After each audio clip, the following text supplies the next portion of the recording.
What is up, everybody? Welcome to Foxhard Live on Twitch.tv and YouTube. Doing something a little different today. We're doing a little bit of I don't know if I want to call it a podcast, but I've been wanting to do a couple podcasts for a while now, and I'm like, my shoulder is too fucked to sit and play video games for hours today. But I want to make content, and one day I was going to do a wrestling podcast. So we're going to do one of those tier list things because it's fun. And I'm looking at this list. I don't even know who some of these people are. But yeah, we'll have some fun. Let's do it. I'm going to say some crazy shit. This is just my opinion. I'm not going to like all the same wrestlers you are. And let's go. Let's get right into it. Let's get crazy. Adam Pearce. Rage is fine. AJ Styles. This is a hard one. Ooh.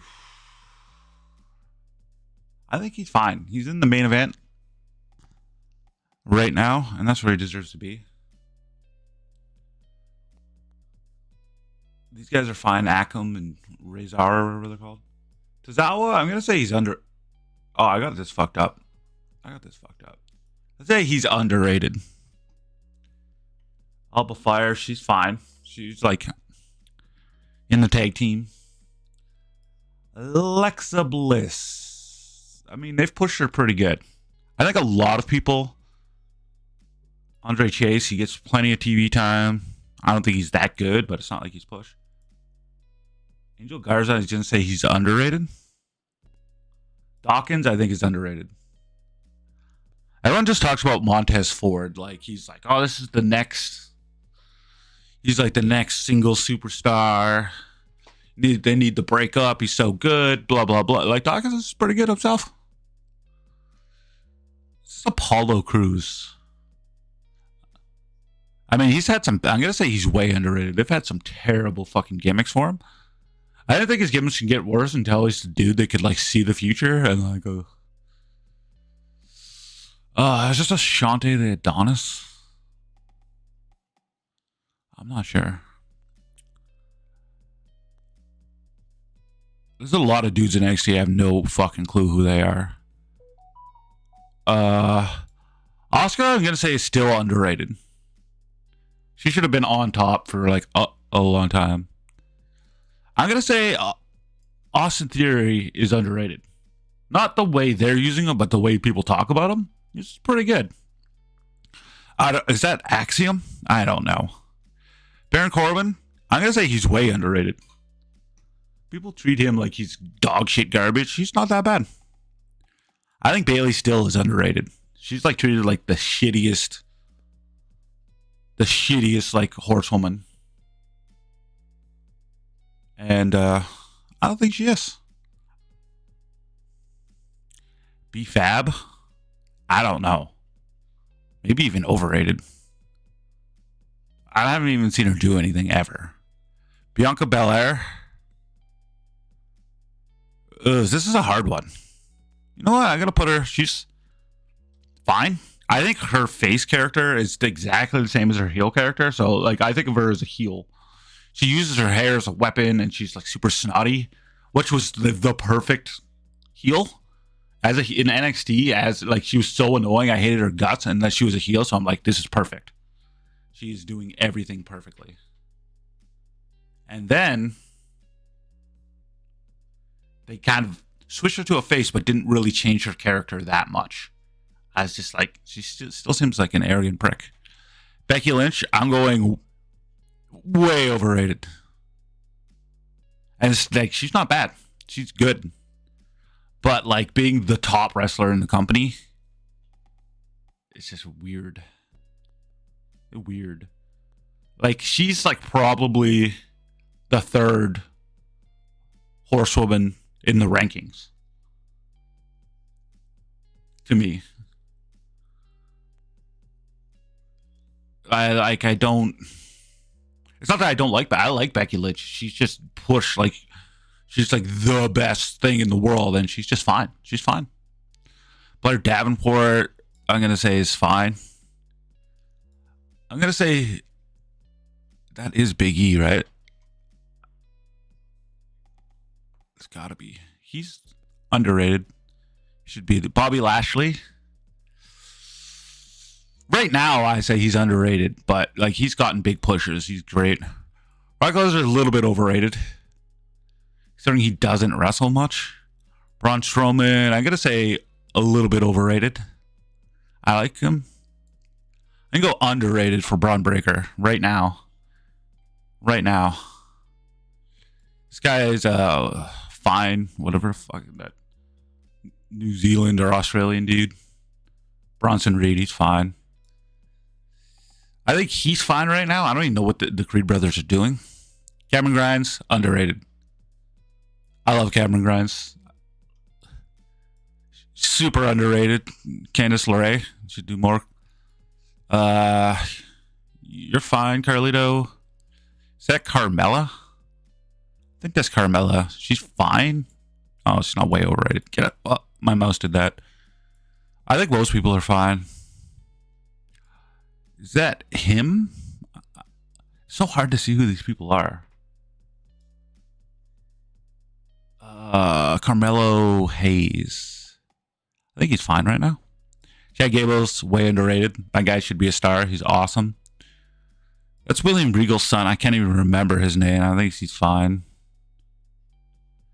Charlotte Flair, way overrated. I fucking can't stand Charlotte Flair. She's good, but she's not that good. She's like Becky Lynch. Is that Chelsea Green? No, I can't. CM Punk, I'm going to put slightly overrated. Cody Rhodes, I think is fine the way they're using him. Cora Jade, it's hard to say. Is that Raul Mendoza? I say she's underrated. Dakota Kai. Damian Priest, I think they're using him fine. Dexter Lumis, I'm going to say underrated, even though he's not that good. I just don't see him. I don't know, is he injured or what? I'm going to go way underrated. For, he's got a dumb name. Dijak. Was he like Donovan Dijak? Then he's Dijakovic and whatever, but he's really good. I think Mysterio is rated fine. If not slightly overrated. Because he's still awkward in the ring, but like, he's fine. Is this Dragon Lee? I don't know. I'm going to go underrated for, I don't even remember his name. He's been there for a long time. I don't remember his name right now. He's in that weird no quarters catch crew thing now.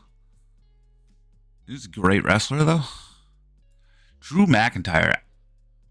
I think he should be like at the top of the card. He kind of is, but he's like weirdly losing every match. I think Duke Hudson's underrated. He's a genius. Massively underrated. These guys should be champs. These guys are underrated. Is that Finn Balor? I'm gonna go way underrated. That guy should be at the top of the card all the time. I think they're doing fine with Priscilla Presley. I don't even know what the hell her name is in WWE. She's with JC Jane. They're with like, what is her name? I don't know. Fabian Eichner or whatever his name is, Giovanovich. That guy is so good. Waller, I just don't like him. I think I'm supposed to not like him. He's too much TV time. He's slightly underrated.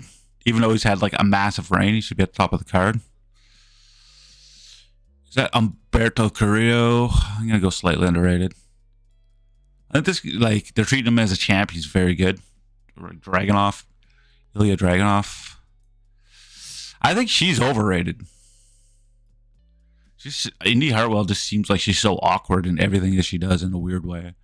Isla Dawn's fine. That has to be Chelsea Green. I'm going to go fine.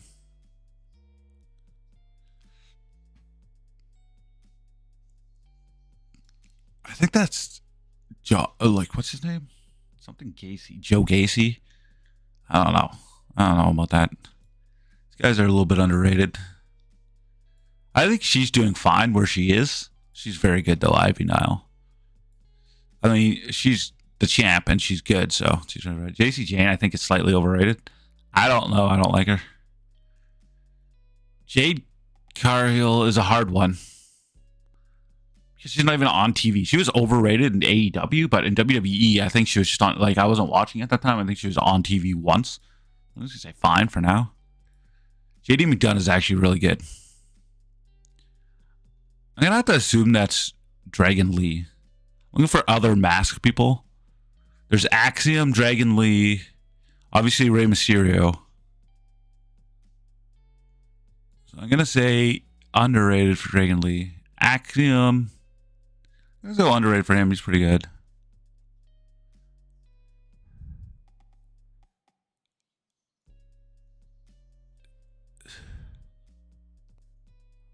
That's Joaquin Wild. I think he's underrated. Is that Jimmy Uso? I think Jimmy's overrated. I don't know why. Oops. I just fucked everything up. How do I go back? Is it still going to be there? Oh, thank God. Thank God. I touched my mouse and it was a disaster. Jinder Mahal, I'm going way underrated. Just because he's hated on so much. I think Jimmy's, or Jey Uso's fine. He's where he should be.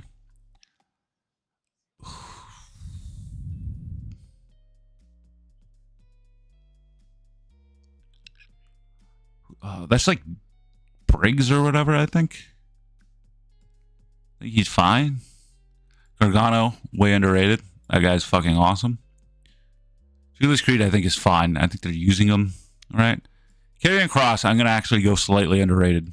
Just because he gets so much hate. I think these people are rated fine.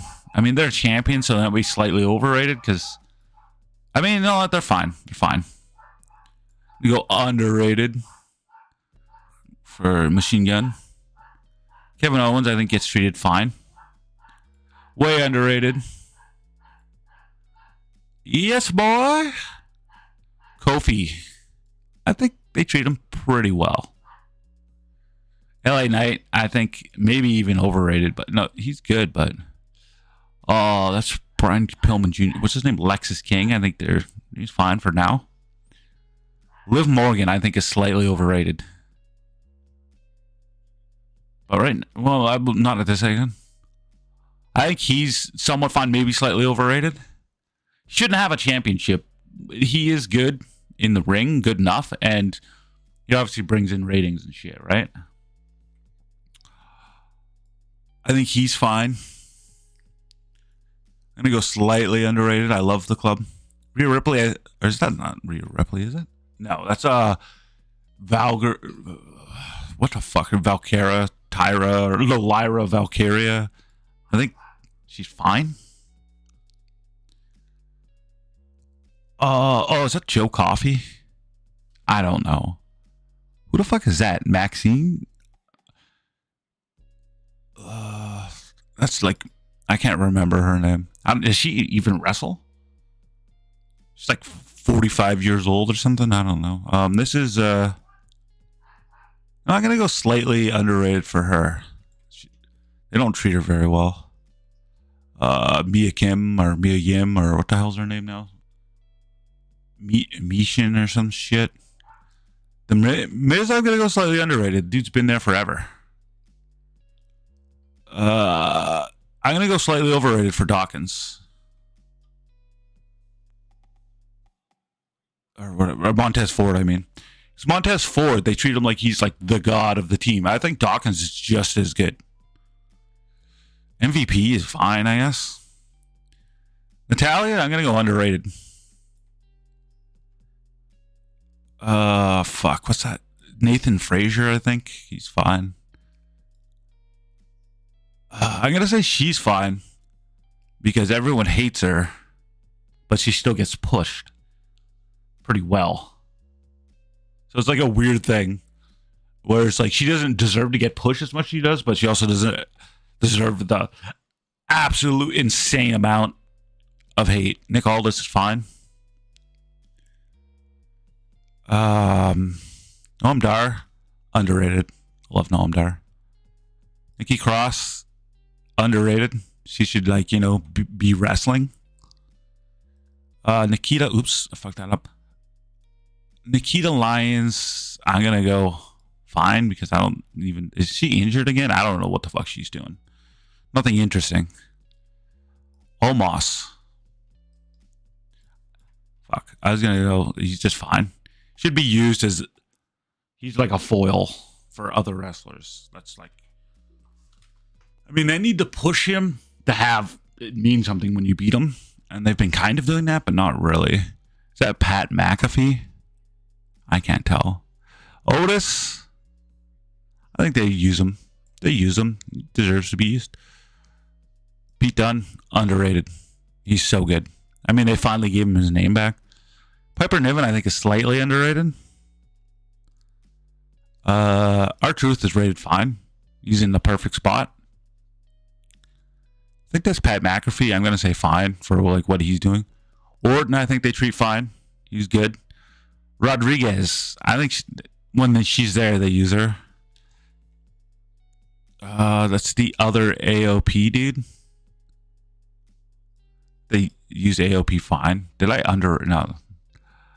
Mysterio, that's a tough one. I think they're fine the way they use them. I mean, Rhea Ripley should be at the top of the card, and that's where they use her. Ricochet, I'm going to say slightly underrated. I mean, he needs to be doing something of more substance. Ridge Holland, I can't even tell you. Slightly overrated, I think. They treat him, you know what? Exactly. Gonna go massively underrated for Bobby Roode. Even though I think he's like hurt or something. Roman Reigns, way overrated. And it's not that I don't like Roman Reigns, but the dude has the title forever. Never loses ever. He's not that good.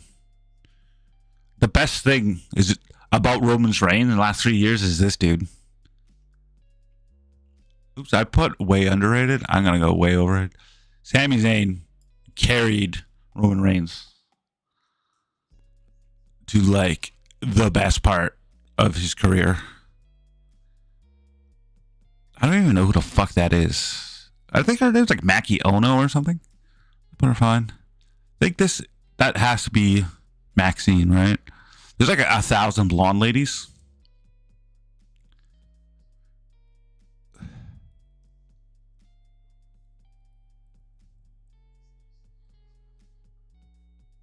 I don't see her anywhere else.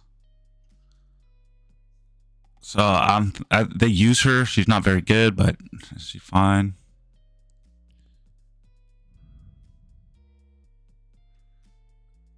Mendoza's fine. Not Mendoza. What the fuck's that guy's name? They changed like everyone's name so often. That's the other dude that's in LWO. It was Joaquin Wilde and Raul Mendoza. But then they changed their names. I don't fucking know.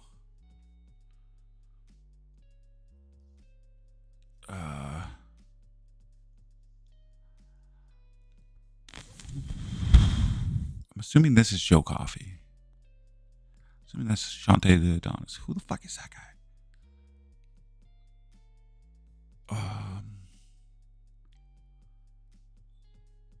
Who's this girl? These guys are overrated, I'd say. Even though they don't do anything. I say underrated. I love Legado de Fantasma. Whatever the fuck they're called. Scripps or Reggie or whoever. I think they use them. That's Seth Rollins, champ, very fine. Shayna Baszler, she's a hard one. I'm gonna actually go slightly overrated. They treat her pretty well, but she has like her mic skills. I mean, she had like 5 minutes of decent, like memorable mic time when she was talking about Ronda Rousey, but that was about the only thing. I think she's overrated. I don't know, like, why Why? She'll like fuck up a fireball spot every once in a while, and that's like all she does. Is that Roxanne Perez? I cannot tell who that is. These pictures are so small to me, like tiny. Sheamus? I'm gonna actually go slightly underrated. Nakamura, slightly underrated. Oh, what's her name? It's like Soul something. She's fine. I think she must be injured or something. Was she on the main roster? I think she was. I don't know. I missed a few months up until like I missed from like September or maybe October. I missed October, November, and December, kind of. Solo, I'm gonna say he's rated fine. Is that Sonya Deville? And who the fuck is that? Is that what's her face? I don't know. This guy's I'm gonna go overrated. Like Stacks, isn't it? I don't know. That looks like Sonya Deville. Is that what's her face? She shaved her head. She drove a tank.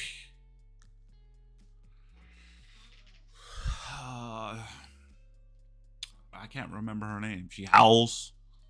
Ow, ow. She hosted Halloween Havoc. She was in NXT for a while. I can't remember her name right now. A lot of this stuff escapes me.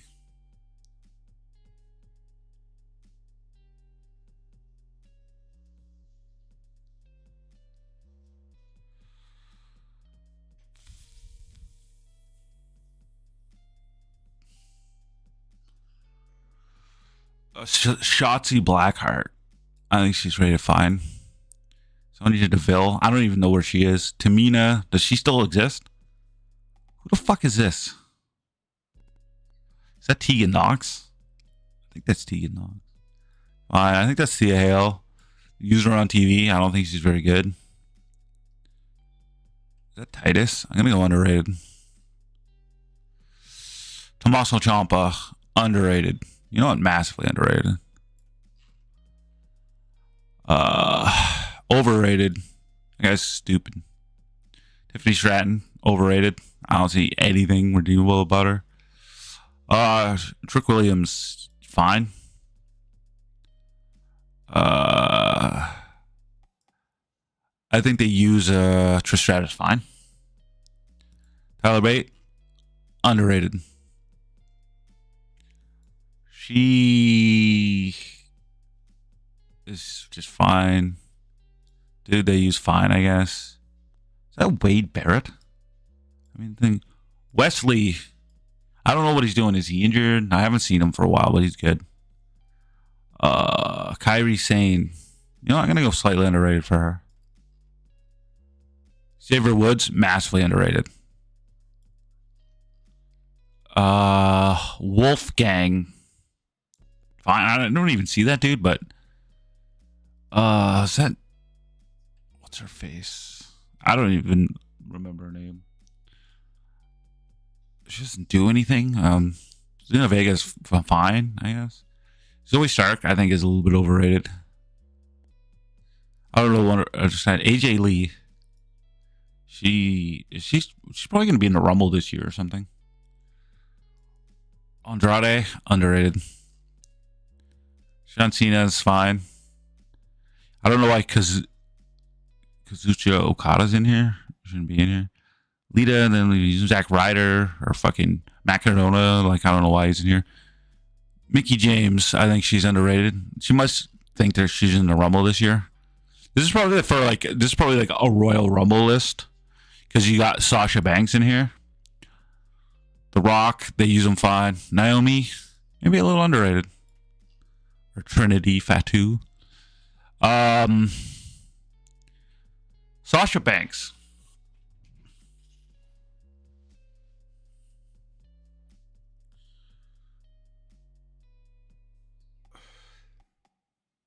Sasha Banks is very tough. Like, she was my favorite wrestler, men or women, for quite a while. And then she, like, walked out in the middle of a taping. And but like she tried to come back to WWE, but they wouldn't give her the money she thinks she's worth. But she is worth a lot of money. But the problem is you can't walk out and then come back and get a raise, right? Because then why wouldn't every wrestler in the middle of Raw just be like, okay, you're booked to lose tonight to put over like Drew McIntyre? Be like, you know what? I'm just leaving. I'll come back next year and you should give me quadruple the money. You know, like how can you run a show if people are leaving in the middle of the show? So really, and to come back and ask for more money, like, is insane. It doesn't matter. I mean, if you would have stayed, if she was stayed, she'd probably be making more. Like, she deserves to make as much as Charlotte and Becky, but not if you leave. You know, not if you leave.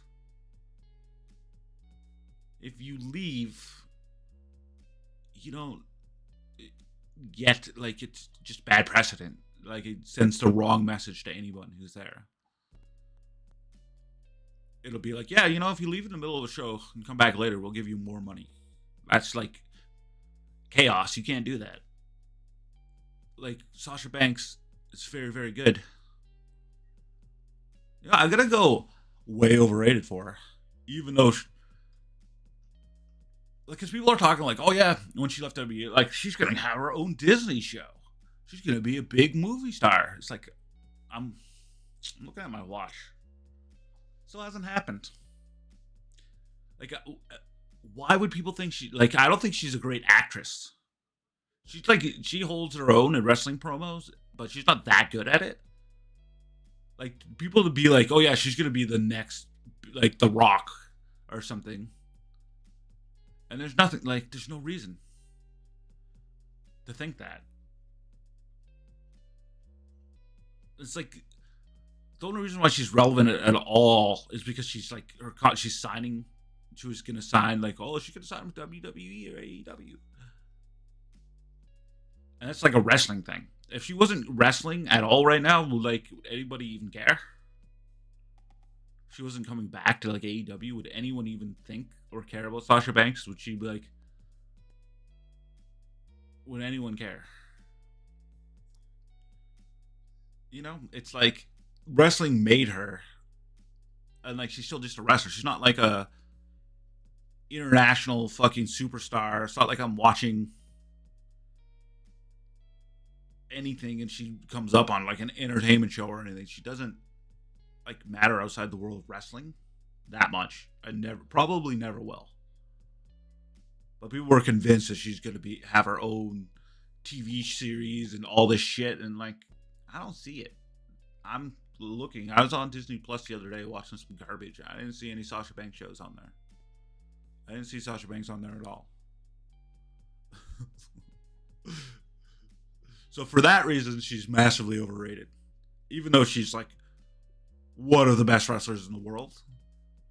But she's not bigger than wrestling. And people think that she is. She's not. Not at all. She's not a mega star in the world. Probably never will be. She might have had a chance, but she kind of like screwed herself over. And now she's going to AEW, women division. Is she gonna have to take turns in that one spot they have on like Dynamite? The one women's match. It's like, oh, you get to be on this one match this 1 week, but since we only have one match, you guys have to rotate out, so maybe you'll be on there once a month. Like, that division is terrible. They don't really care about women in AEW that much. I remember when like Paige went there and they're like, this is gonna change, revolutionize the women's division in AEW, and like, I haven't heard anything about it. Honestly, I don't watch it, but I still hear that they basically have one match. They get like 20 minutes a week to feature their women on that show. I don't know about, like, I'm sure Rampage and Collision, they might use the women more, but nobody fucking watches that shit. Have you seen the ratings for those shows? Like half of NXT? Like, it's not good. So, like, Maybe it'll temporarily boost the women's division, but I don't think long term it's going to do anything. It's like it's not good.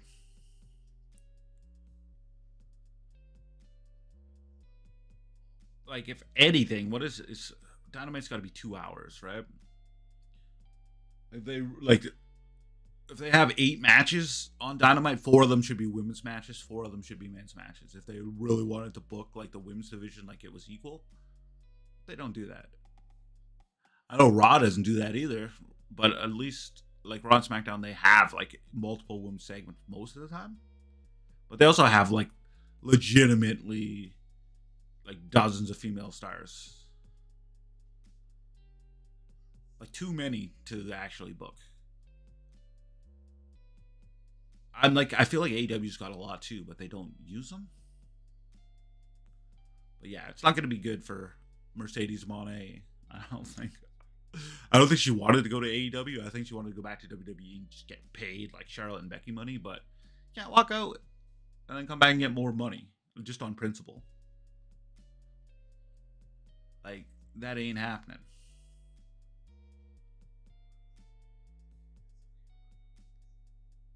So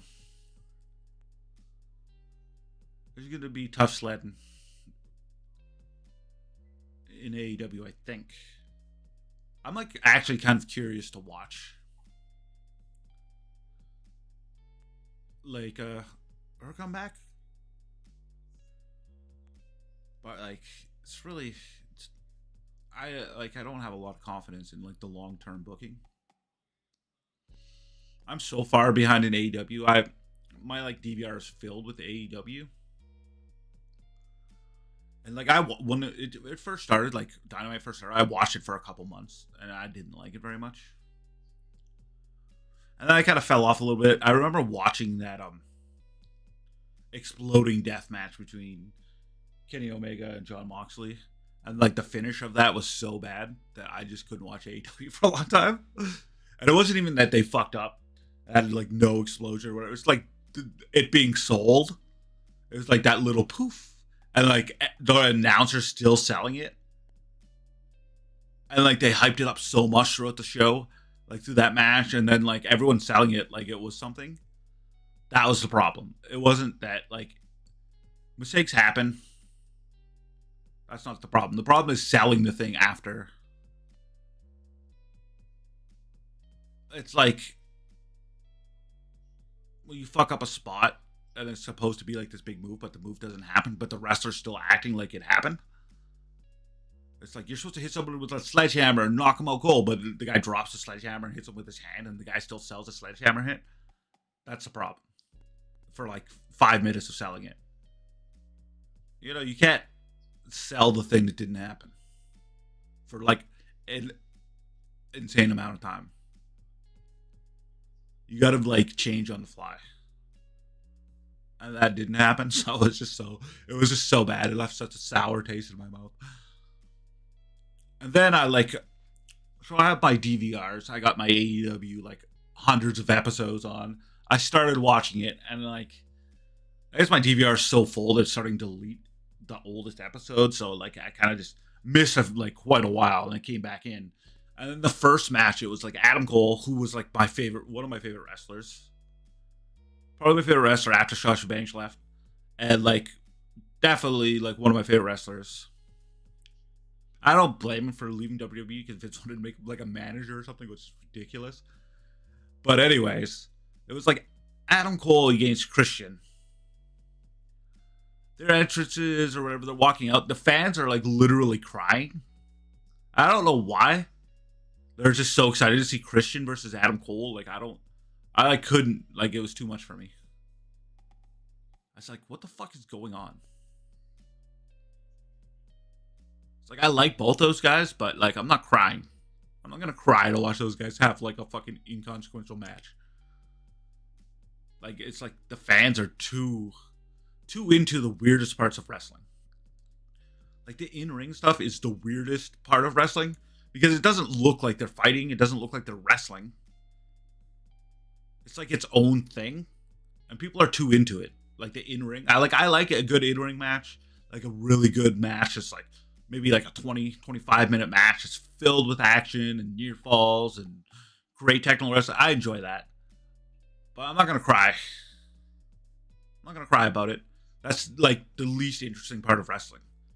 The characters and the storylines and the like the grandioseness of the ridiculousness is the best part about wrestling.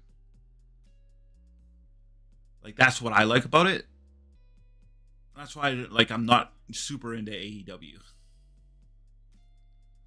Because it's like it's too serious. They take the wrestling, the in-ring too seriously. But then they have people like the Young Bucks who will like super kick people 5,000 times. And then just get up, get super kick, get up, get super kick. Like, how's that?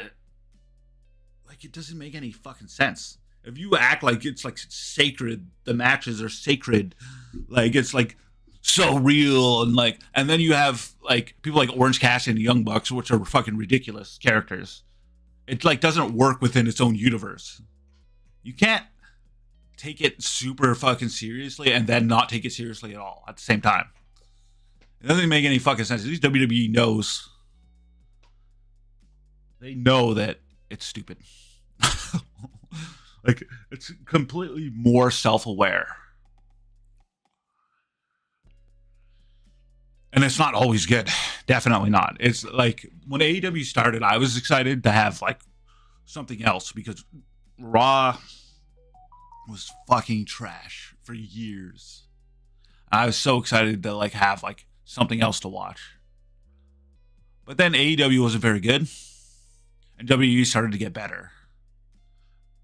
And we're at a point now where it's like you could argue that AEW made Raw better, and maybe it did. It doesn't make people watch AEW. It's just like the existence made WWE better. It doesn't mean like, well, I have to watch this now. The competition made WWE better. And it's like, I don't like AEW. Number one, I don't like Jon Moxley. I never liked Dean Ambrose. I don't like the character. I don't like the moveset. I don't like anything about that dude. Let's not say I hate like whatever his name is, Jonathan Good, as like a human being. I just don't like any of the characters he portrays that much. And like him being pushed to the top of the card just like made me not want to watch it.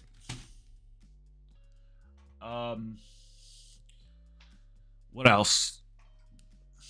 I don't like the Young Bucks because of their super kick stuff. I mean, I think if I watched Being in the Elite, I'd probably like them more.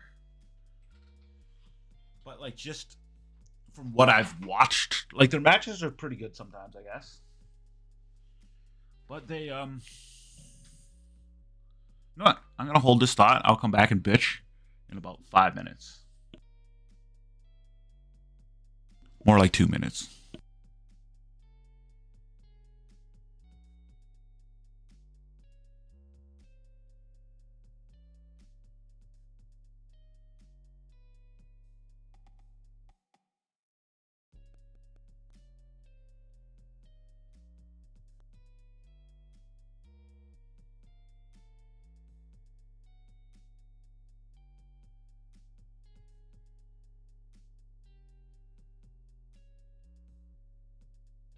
All right, we're back.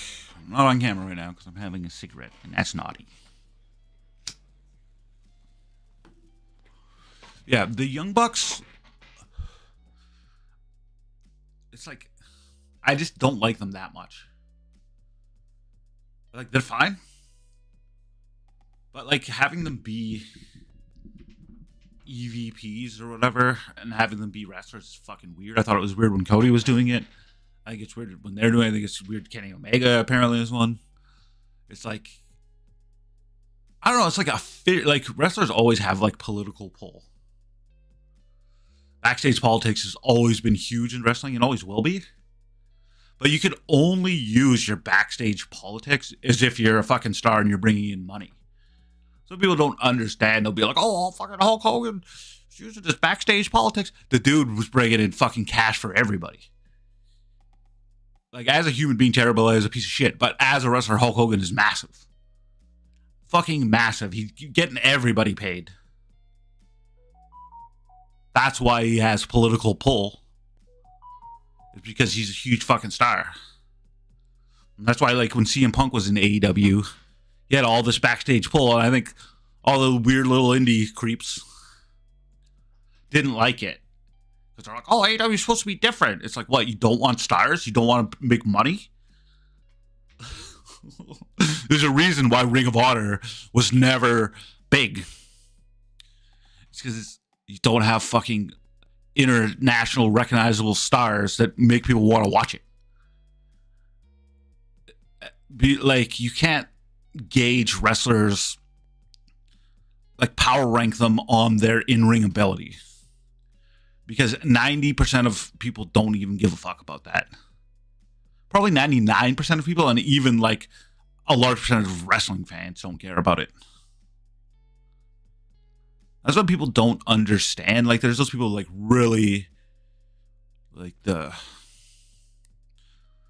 marks or whatever you can call them. They're like so into the in-ring, but like nobody, it's not marketable. Nobody cares. Like someone like Cesaro, who I love, I think he's a great fucking wrestler, phenomenal wrestler. And people act like, oh, he never got pushed in WWE. They tried to push that guy fucking 100 times. And he just dropped the ball because he's not good on the microphone. And like he got like a little bit over, but you could tell he was never going to be the number one guy. And it's not like they didn't give him a chance to be.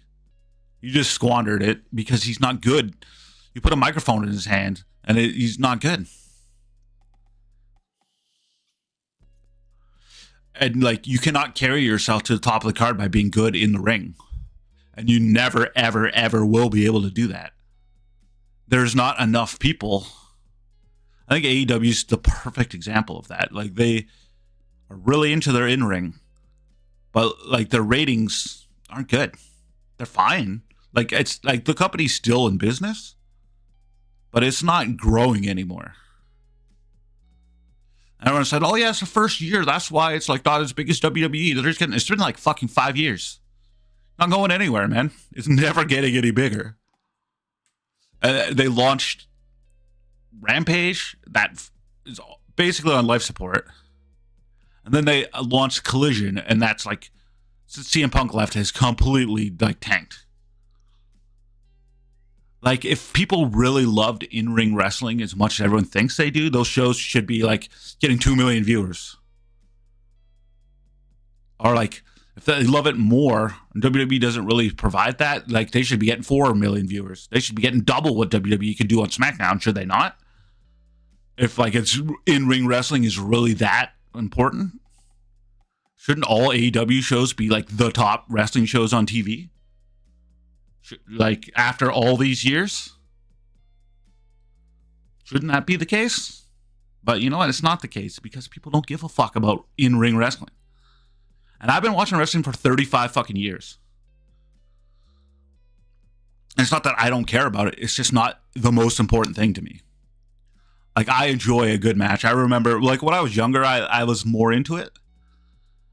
I remember, like, Kurt Angle and Chris Benoit and, like, fucking Triple H having, like, a triple threat match. Just amazing. Or, like, even, like, 5 years ago when NXT was really focusing on in-ring, like, their takeovers were so fucking good. The matches were so good. Like, the Dusty Cup matches were good. Like, DIY when they were in their prime. And, like, there was, like, great tag team wrestling. There's great wrestling. Like, that's where women's wrestling, like the Sasha Bankses and the Baileys and the Charlottes and the Becky Lynches, really started a fire for, like, better in-ring women's wrestling was in NXT. And, like, it was great. There were points where I swear that the NXT takeovers were getting more views on the network than the fucking WWE Big Four pay-per-views. Because like, but it wasn't enough to carry it, like, long term. Like, it didn't make people come in and watch the weekly show. It's like, it was like the time to watch. You wanted your fix of great wrestling, you'd watch it once every 3 months. You got a great show, and then people were like, okay, I'm good. Like, if they would have done that monthly or weekly, people would have just been, okay, I have enough of this shit. That's the thing. It's like, I like in-ring wrestling, but I've literally seen thousands of incredible in-ring matches. Thousands. And it's like, it's not going to make me tune in just to watch a great match. Sounds insane. I know like New Japan had like lots of really good matches. I remember when like Jericho was first fighting Kenny Omega in New Japan. It was at Wrestle Kingdom, whatever the fuck it was. I got the New Japan World and I watched all the Wrestle Kingdoms. I kind of just like skimmed through them as much as possible. And I watched like Nakamura fight fucking like Tanahashi like what feels like 5 times, and like the matches were almost the exact same fucking match, except like when they got to a certain spot, it would be like a different outcome each time. It was like a randomizer. It's like a Zelda Ocarina of Time randomizer where they like, oh, let's just change this a little bit and change that, but it was still the same fucking thing. And it's like once you've seen that shit thousands of times, it's not that interesting anymore.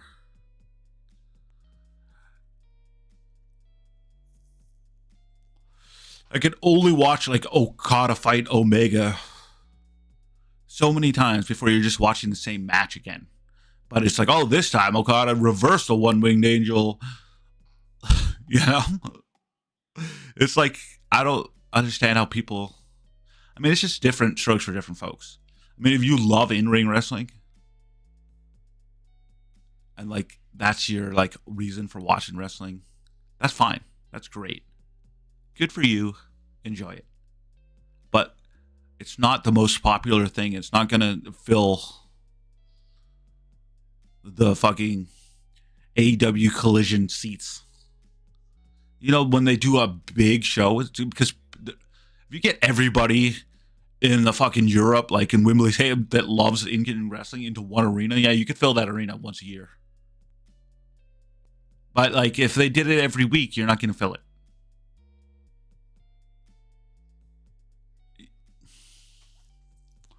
Said like the once every 3 months like takeover things, we're getting a lot of views because there is people that like it,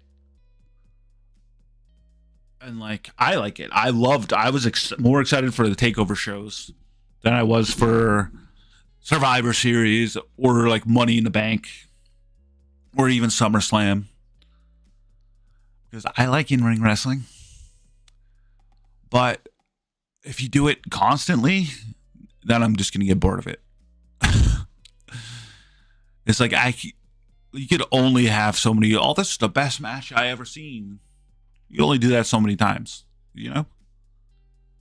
WWE, like, NXT was that place. Like, it was perfect. You get all your regular WrestleMania or wrestling tropes on, like, the main show, your weird stunts and your dumb storylines. And then you're like, you know what, I want to watch some great in-ring shit. You'd go watch it on TakeOver, and it was like a perfect balance.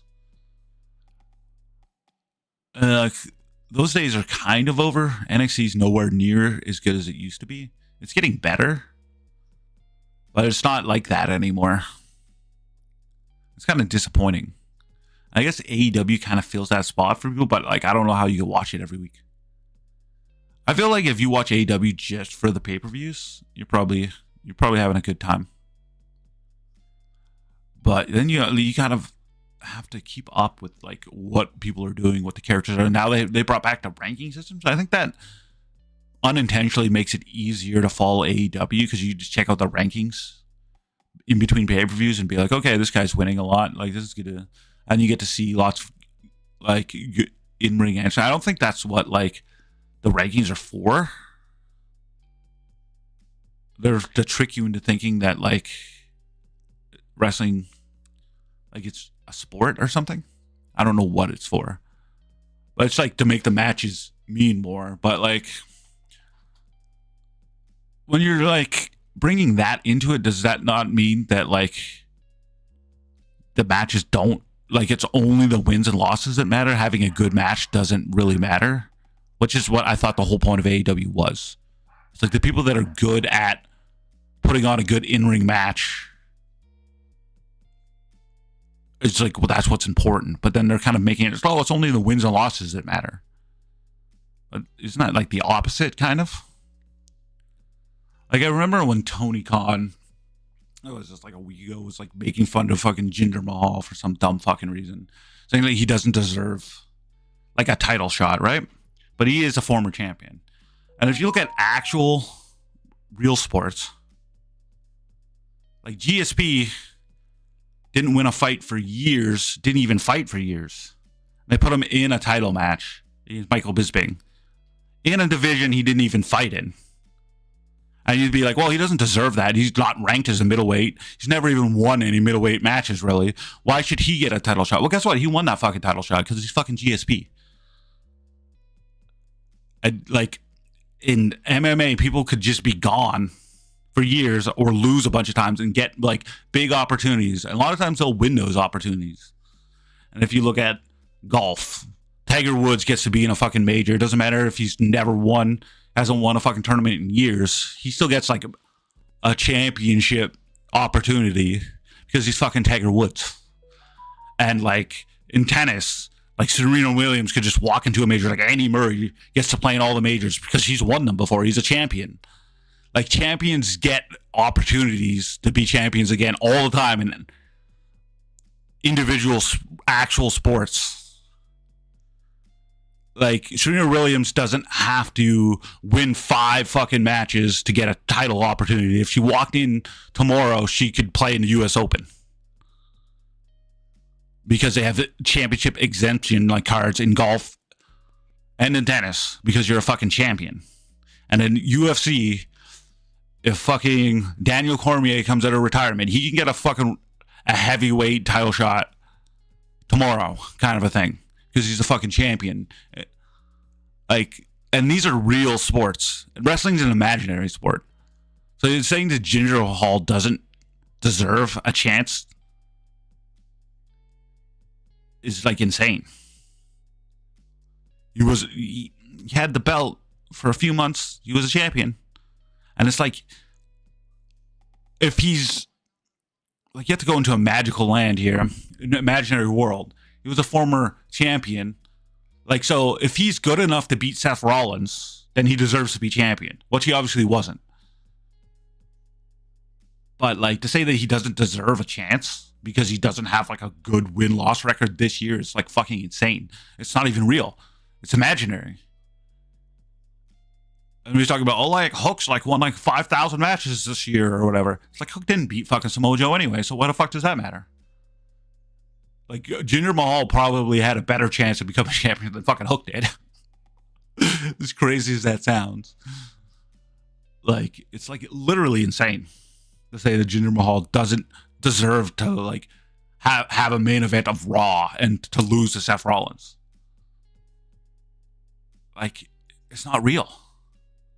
This isn't a real sport. And even in real sports, past champions get championship opportunities constantly. Like, fucking Conor McGregor's going to get a main event. Doesn't matter. The guy hasn't won, like, in years. I don't even know. Like, it's been 5-6 years since the last time, and you won it. It was against fucking Donald Cerrone. But, like, if he gets a title shot, like, it's very possible that he would get a title shot. Because he sells fucking tickets. And he's a past champion. That's all you really need. Now, Jinder Mahal doesn't really sell tickets. But he's a past champion. It's a throwaway match on Raw. Like, let the dude have a title shot without fucking being a dick about it, Tony Khan. He wasn't going to win. It's just for TV purposes. People watch it. More people watch that match than watch fucking Hooky and Samoa Joe, I'll tell you that.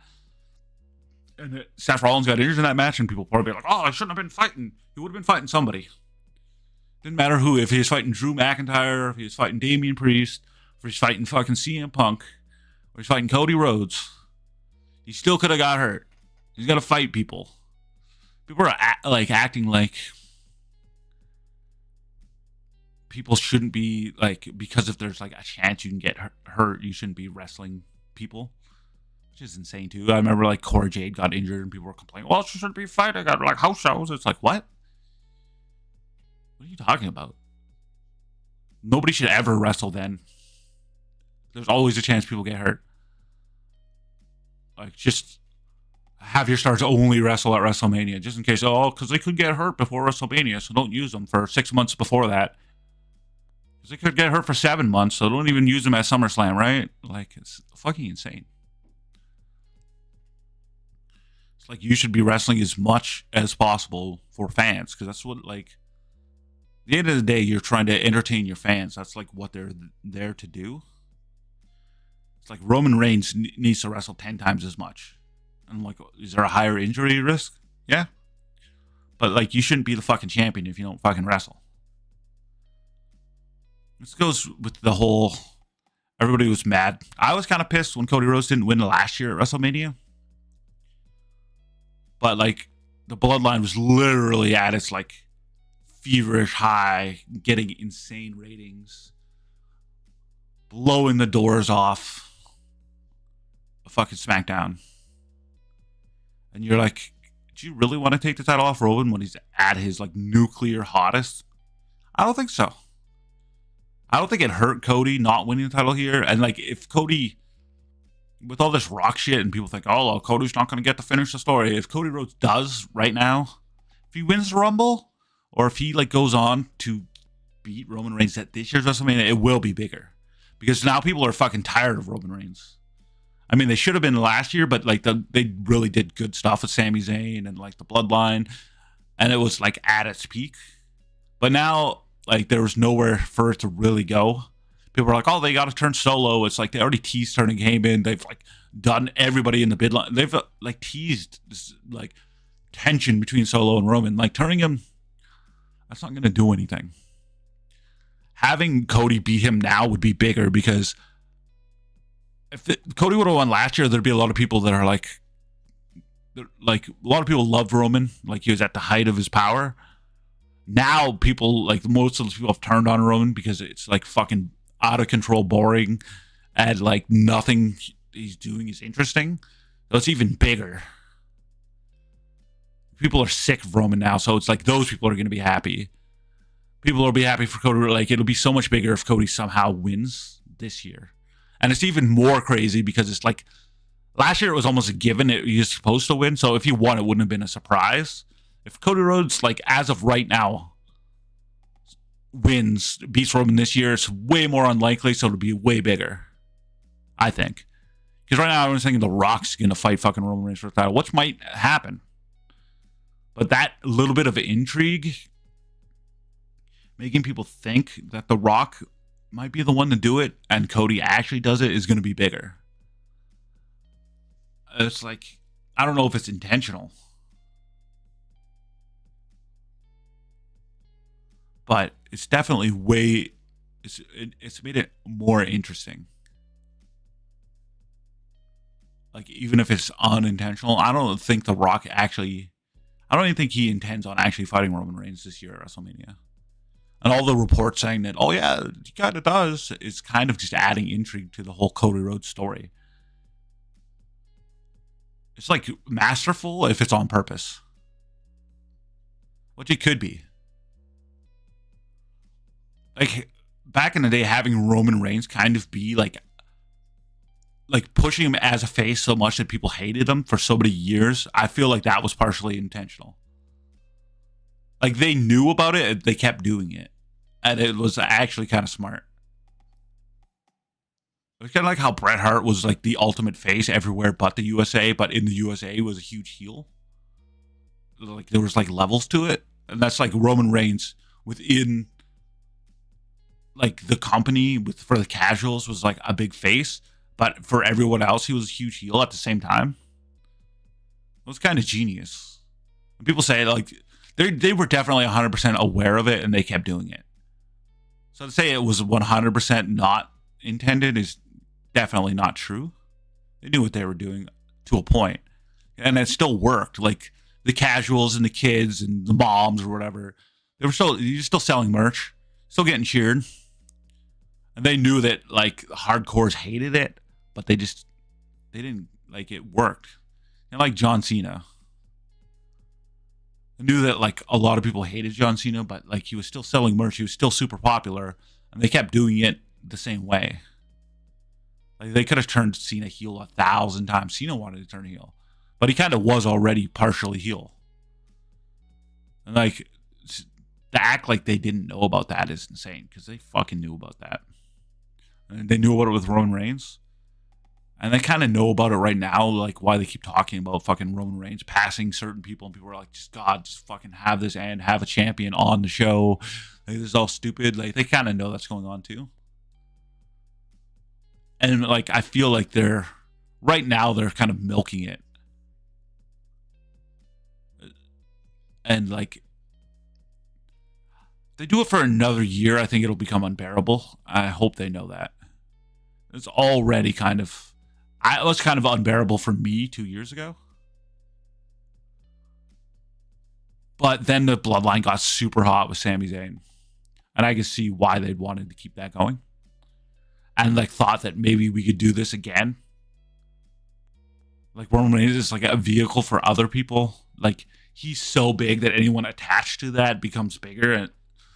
But they haven't really done that this year. They kind of went back into a holding pattern where like, I don't know what they're doing with it right now. Like nothing about the bloodline itself is intriguing anymore. Nothing about Roman Reigns is intriguing anymore. So they have to like I think they're trying to like I don't know how serious this Rock thing is actually. It's hard to say. But it definitely, like I said, it's adding Cody Rhodes intriguement. Intriguement, yeah, that's a word. They're making it way more interesting for Cody Rhodes because now you don't know if he's actually going to do it. That makes it way more intriguing than knowing, oh yeah, okay. I kept it going for another year so Cody could win this year. It's going to happen, but you don't actually know. Is this going to happen? The whole Rock being involved has made it so interesting. It's like, because I've been watching wrestling long enough that I pretty much know what's going to happen at all times. It's fairly obvious on most of the time what they're going to do and why they're going to do it. But they I thought Cody was actually going to win last year. I think everybody did. And maybe I was listening to watch a lot of wrestling podcasts. I watch a lot of wrestling news, and everyone was fairly certain Cody was going to win. And I thought Cody was going to win, so I'm like, okay, he's going to win. Then he didn't win. And people were fucking losing their minds, and I was like, whatever. No big deal. I thought he should have won, like, in the moment. I was like, the fuck? And then I just got over it instantly. I'm like, okay, they're going to go somewhere else. They got to do something. I didn't think it was necessarily the most interesting thing having Cody win right there. Like, you kind of have to go into, like, a different state of being. It's like, hey, Cody won last year at WrestleMania. What does he do? The money's definitely in the chase. And, like, it's been like that in wrestling forever. It's the beginning of times. Like, watching people try to get the thing. Chase the thing. Is, like, what's always been interesting. Having, like, the ultimate babyface be at the top, it's so much harder. I don't think they have the writing staff or, like, the brains to make that good. It's rarely interesting. Unless you have, like, a killer's row of, like, good contenders, which means you have to book, like, your heels very well for a long time to make them seem like threat. Like, it's really hard to do. I don't think WWE is that talented. So it's like, or you could do face versus face, which you have to have two super over faces for that to work. I mean, you had Cody against LA Knight would have been interesting. But you're also endangering your top baby face. If, like, he's winning all the time and he's booked so strong, people get sick of that. That's like what happened to John Cena. That's what happened to me. The Rock, when he was a babyface, I could not fucking stand him. I loved him when he first came out as a heel. Like Rocky Balboa, when he was a heel, he's in the Nation. He started with his fucking... You smell what the Rock's cooking was so hilarious when it first came out. And the people's eyebrow, the corporate eyebrow, and all that shit was way more entertaining. When he was kind of a stupid heel character. And then when it became over, I got sick of it. And then it was the same thing over and over and over and over. And, like, I was sick of it. I was sick of Austin almost immediately. because like they made those guys so strong. Like he's fighting like the Undertaker's Ministry, and the Undertaker's got like 7 guys with him, and he would just beat everybody up, just like kick everyone's ass. Like the Acolytes were like unstoppable tag team. But then like when they were attacking Austin, you'd like punch them once and they were like dead, and he'd fight like 6 guys off and beat everybody up constantly, and it was like ridiculous. Like they make them into superheroes, and it becomes so boring. It's like, well, how's the Undertaker going to beat Austin if the Undertaker and 7 guys can't beat up Austin on Raw? You know, like they're not in danger, and like they do that with their baby faces all the time. So if they make Cody the champion and he's just beating everyone, and then LA Knight comes up to challenge him, people are gonna like want LA Knight to beat him, and they're gonna get mad at Cody for beating LA Knight. And then, like, it's such a precarious thing. So either you have the babyface constantly losing and then rechasing, or you, like, have to make a babyface, like, very compelling and very in peril at all times. And, like, the only way to do that is to have, like, an underdog babyface as champion. A guy that you don't think could possibly win, but somehow keeps winning. Like, that's a very difficult thing to do. Once you, like, superpower your babyface, people are going to get sick of them and going to boo them and hate them. That's why Cody is in such a precarious. Like, people would have been sick of Cody by now if he would have won last year for sure. If he still had the title and he won it last year at WrestleMania, it's like people aren't necessarily sick of Rollins, but like I was sick of Rollins before he won the title because of his stupid fucking Sing My Song. I hate that shit. I don't even mind people singing along to the song as it comes out. I like that. They did it with Nakamura. They do it with people who have good music. Like Bobby Roode had cool music, the glorious fucking shit, and Nakamura and NXT, people would sing along to it. And maybe for like 2 seconds after the song ended, and then they just got the rest of it. Like the Rollins, like singing a song for like 10 minutes is fucking annoying. Like the whole sing-along shit, like when it goes past the entrance for too long, I can't stand it. Like, I don't like it, like, at all. But, like, I like Seth Rollins, so I can look past it. I think Seth Rollins is pretty good, because he's, like, the weirdest babyface in the world. Because he's, like, snarky and stupid. Like, he's not even a babyface, but he's only a babyface because he's popular. Which is, like, the best way to do a babyface. Once you change someone too much, once they get over, like LA Knight.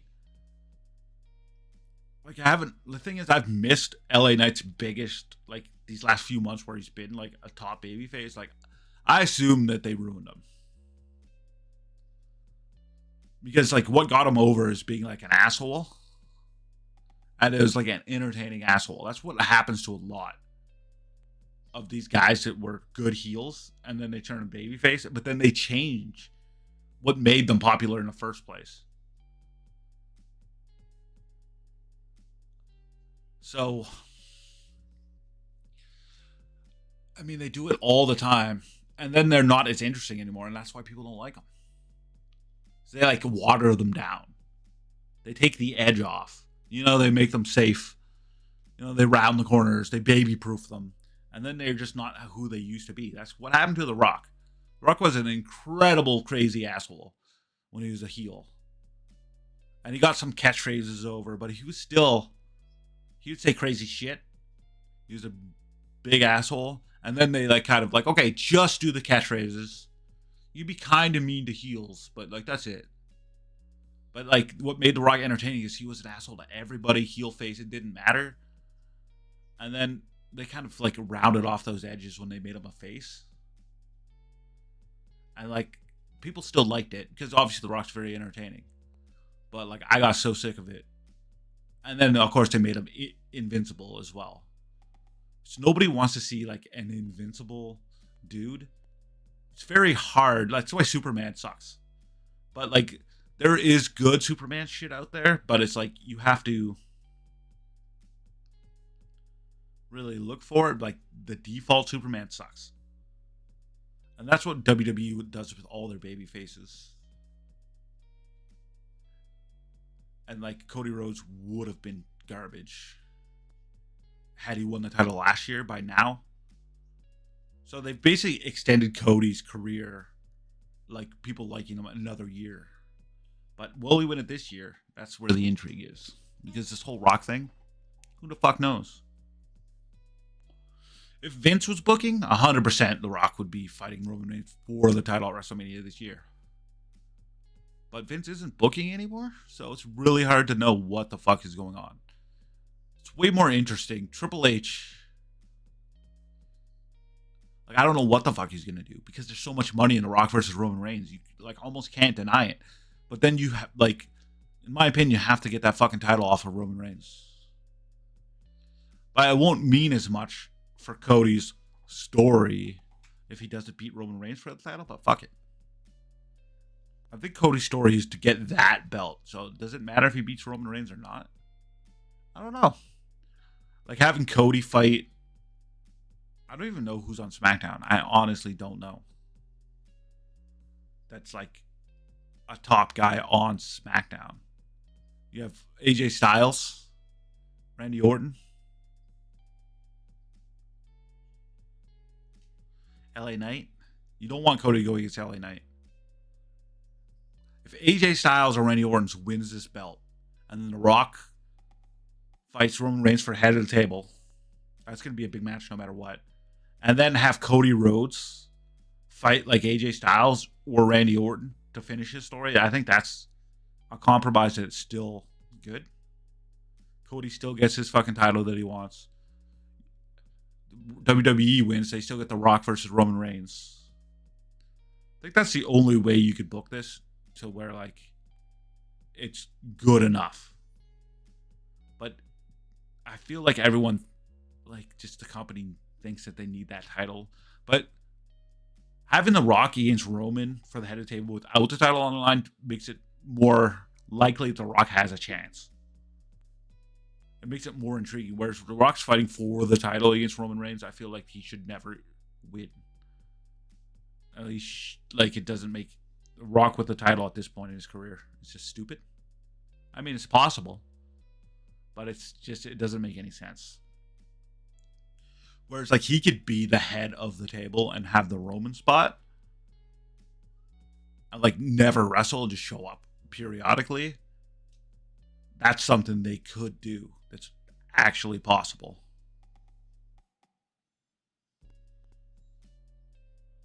But having him fight for the title just doesn't make any sense. Like, I hope they don't do it. Like, it just doesn't. It's stupid. Somehow having, like, you don't have to have Roman get, like, AJ pins fucking Randy or vice versa. Put the title on them, have Cody fight them at WrestleMania, and then Cody gets his title. That's fine. I think that works out fine. And then have Roman and The Rock fight. Rock could win that match. Just to have the Roman spot where he just shows up periodically, walking around like he owns the place. That works. Having Cody beat like Randy Orton or AJ Styles. Like AJ Styles is a heel now, so that's probably the best way to do it. Have AJ win somehow. Cody against AJ, that works. At WrestleMania. Rock versus Roman, like it looks like CM Punk versus Seth Rollins. I guess if Seth Rollins is back. I mean, the story is like CM Punk never got to main event at WrestleMania, but main events barely exist at WrestleMania anymore. There's like 5 main events at WrestleMania now because you have 2 days, and then you have like last year. It's like technically Sami Zayn against and like Kevin Owens against Usos was the main event. People were like, "Oh, the London match should be the main event." It could have been. It didn't.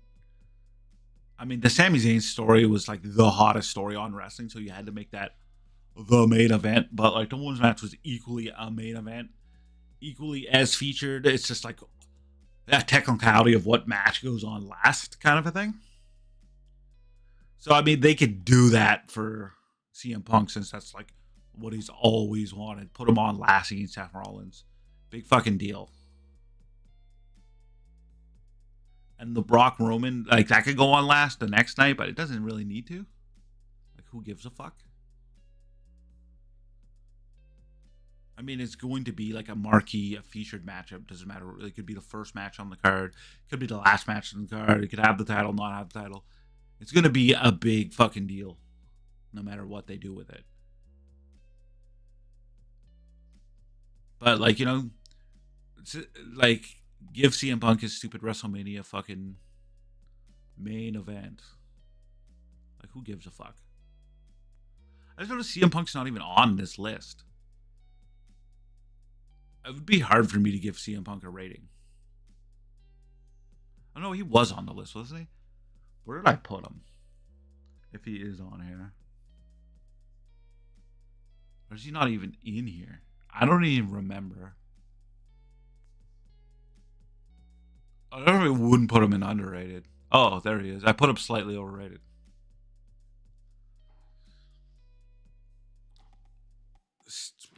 CM Punk is a tough one. Like, I never liked CM Punk.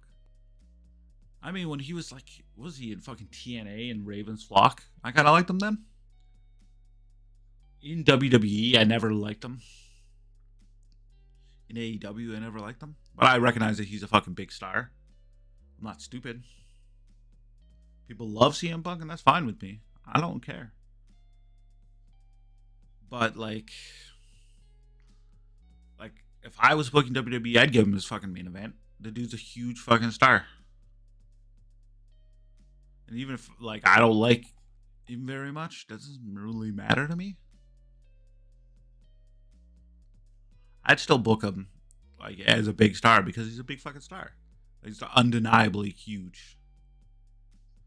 So I like, Tony Khan was kind of smart for making CM Punk like a huge fucking star in AEW because he's a huge fucking star. It's like the dudes, I guess, were jealous or whatever that he had like pull in the company, but you like that you get pull by being a huge fucking star. It only makes sense. It's not like if ever like CM Punk nobody liked him or something and he was getting big pull. Then you could be like, okay, this is fucking stupid. You get all your leverage based on how big of a star you are, which makes sense. That's like your like behind the scenes power ranking is based off popularity 100% to a point. The only people like it's someone like Charlotte Flair has like an ungodly amount of power, but I don't think she's godly amount of star. Like there's people that like Charlotte Flair. Obviously, she's popular enough, but she's not that popular to like you should win the title every fucking 2 months, and every time you come back, you automatically just get the title. That's a little bit too much. Like she's fine. She's good enough on the microphone. She's good enough in the ring to be like in a main event spot. But like she's booked like she's better than everybody else combined. Like all the rest 4 horsemen. I think Sasha Banks is better than her. I think Bayley's better. I think she's the worst 4 horsewoman, but she's still very good. And it's like the discrepancy between how they treat her and how good she is that's like out of control. Like if she was booked like how Bayley's booked or how Sasha was booked, then it'd be perfectly fine. But she's booked like she's better than all of them. And like if she was in a 3-on-1 handicap match against them, she would win that match 100 times out of 100. Like if like she would have to be cheated in some way to lose that match. What it seems like. And that's like ridiculous. She's not that good. Like she's good. They're all good. Asuka, very good as well. And I like how they've expanded. First it was just like those 4, then Asuka. And you kind of had Alexa Bliss in there as like a championship contender. But like Alexa's obviously a step down. But they had to like have other people in there. Now you have Bianca Belair, who's very good as well, and like Rhea Ripley, and it's like there's actually a lot of women, and like that's why you have Natalia kind of like being like a jobber, because they are better. All those people I mentioned right now are better than Natalia. But like if you look at Natalia and Charlotte Flair, I don't think Charlotte Flair's that much better than Natalia. Obviously, she's better. I think Natalia, like her like interviewing and her microphone skills are like kind of dog shit, and that's why she's booked the way she is. It's like she's never done anything that intriguing. Every time she does something new, it's always weird. Like she should just be like a no nonsense in ring. Like she's booked strong because she's good in ring. And like I feel like it's not. She's booked because she's bad on the microphone. She's booked like she's a bad wrestler. I mean, there's a spot on the card for good wrestlers that are just good at wrestling. But like they're never going to be the top of the card. Because I mean, it's really weird. Like what do you do with those people? Like you get a manager is what you do. Like you make them part of an intriguing act. Because like an act could be at the top of the card. Like Brock Lesnar. It's like him and Paul Heyman, which made them like a superstar. You know, it's like Brock Lesnar was so much better with Paul Heyman. And then made Brock Lesnar worthy of being at the top of the card, having Paul Heyman talk for him, you know? It was like undeniably at the top of the card because of Paul Heyman. And him on his own is nowhere near as intriguing. It's like he gets physically capable of talking into a microphone. And sometimes what he says is funny or like it's entertaining, but most of the time it's not very good. I mean, to keep things short and sweet for certain people, it's like, I don't know. It's like there's certain people that you need to have like a good manager for. And even people that are decent on the mic. Like, I don't think Roman Reigns is necessarily the worst person. Like he's kind of got his shtick that he kind of goes through. Acknowledge me this, and he says a couple things, and like it works out well enough. But Paul Heyman definitely adds a lot, and you could do that with so many people. Like they need more great managers to hype people up and to talk for them. And WWE's got like a massive, like you have Paul Heyman.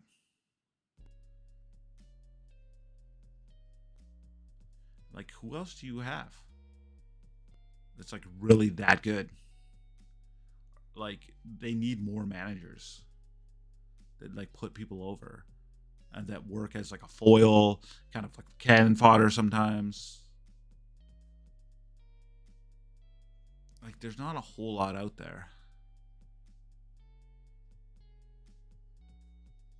I mean, like Selena Vega's kind of a manager, but she doesn't like really get on the mic and put people over, you know. And like you have like what Maxime Dupri's kind of like a manager, but like she doesn't even talk really, not much. I don't know what like they're kind of like eye candy managers, which is kind of a weird, antiquated thing. It still works, but it's like they're not getting their talent over, and it's just like it's very weird. Like they need more Bobby Heenan's and like Jimmy Hart's and shit like that. I mean, Regal should be a manager. I mean, he wasn't AEW, but WWE. He's got to like. They need people like that. I mean, you have MVP. I think he works pretty well. They don't use him right now because Almost isn't there. But like MVP should have like a faction. Like They should have more people like that. People that are great talkers, and like they should have them.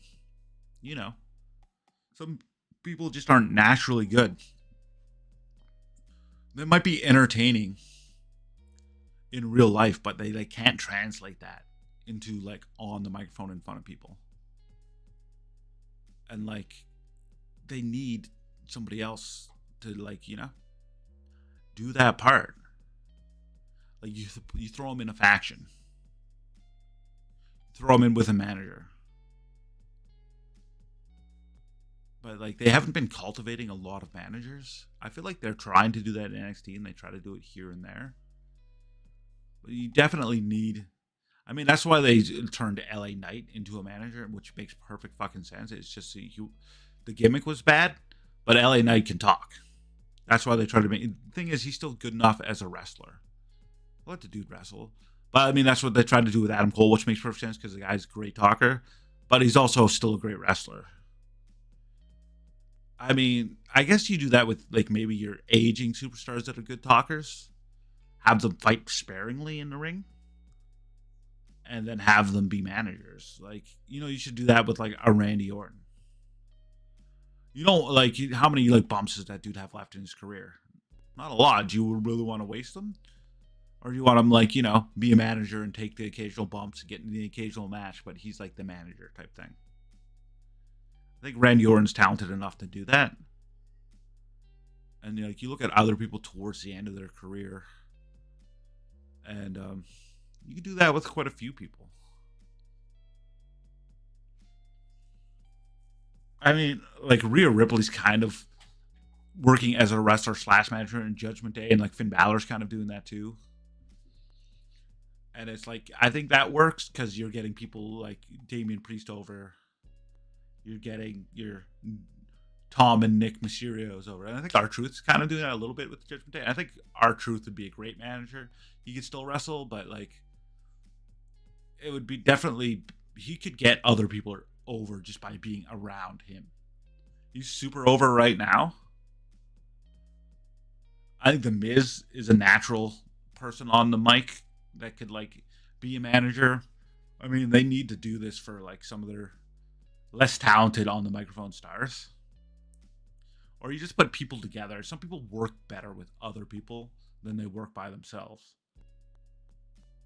I think that like it's kind of working. Like Bayley's like a manager right now. Bayley's decent on the mic. She's getting damage control over. Like I don't think Io Sky or whatever the fuck her name is right now. Is it Io Sky now? I don't know. Io. Or I don't even know what they fucking changed her name to. Anyways, she would not be the champion right now if it wasn't for fucking Bayley. And I feel like Bayley is helping all of those people be better, be bigger stars. And it's like the perfect use of Bayley. And Bayley's she's still a great wrestler, but she's like helping other people get over. And you could do that with so many people. And just make people bigger stars by just being around people that are good enough on the microphone that can then kind of carry them through, or just disguise them in a faction. If they're not necessarily great, they can't hold a promo for 10 minutes. Put them in a faction with other people, and they're kind of doing that with Dominic Mysterio, and it's like working wonders for him. And I feel like it worked that way for so many people. And I think factions having like everybody kind of have their own shtick that makes everybody better. Like Walter with like Giovanni Vici and like Ludwig Kaiser. That works for all those dudes. Makes them all better. And it could be that way for a lot of different people. I mean, who's it? It's like Karrion Kross is with like the Authors of Pain. And then you got Paul Ellering weirdly in there and Scarlett. And I feel like it's like they're all managers for the Authors in Pain, which is kind of awkward and weird. But I mean, they've tried to push Karrion Kross in so many different ways. It's not working out for the dude. So, I mean, kind of making him a quasi manager with like 4 other managers. I mean, that's something. But I mean, we have all those like. I don't think Paul Ellering's going to be around. I don't think Scarlett or whatever the fucking name is really adds much. to that. Like, but I mean, they should have like more. You put more people in there. I mean, like having the LWO is definitely helping the people that are in that group being around Rey Mysterio and Carlito. And we'll see if Andrade like naturally kind of fits in there. But we'll see what happens with that. But I think that's like a help to everybody. Having like a decent faction for people like it definitely helps everybody if it's done right. I mean, look at like the New Day. Like helped all those guys, them being together. I'm sure they're bouncing ideas off each other, coming up with gimmicks and things to talk about. I think that's just like a wonderful thing to do for those. And it like worked out for everybody but Xavier Woods, kind of like help Kofi get the title. Big E, I think, would have eventually gotten there on his own. And like, I feel like Xavier's. I mean, he got King of the Ring, which is apparently what he wanted. But I mean, he's very good in the ring and phenomenal on the microphone. That's why I have him as like massively underrated because like he's good enough to be a star. And like, I don't know what the future of New Day is. Like, Big E might be coming back at the Royal Rumble. Like, that'll be a huge spot for me. I would like love to do a watch along of the Royal Rumble, and I'd lose my mind if when Big E comes back. If he does, but who knows? That's the whole thing. It's like you don't know it's going to happen or not.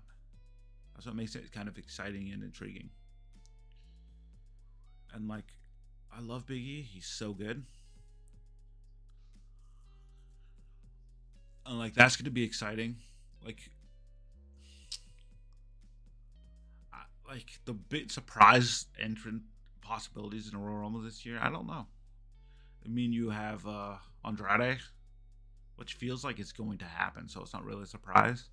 Like Rey Mysterio might come back because he's been off.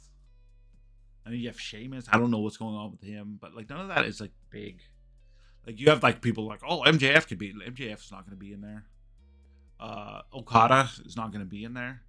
I mean, it's the possibility is that he signed with WWE and then WWE has to work out some crazy shit with New Japan to have him in there, which I don't think is impossible. Like, I don't think there's a 0% chance that could happen. 5%? Maybe.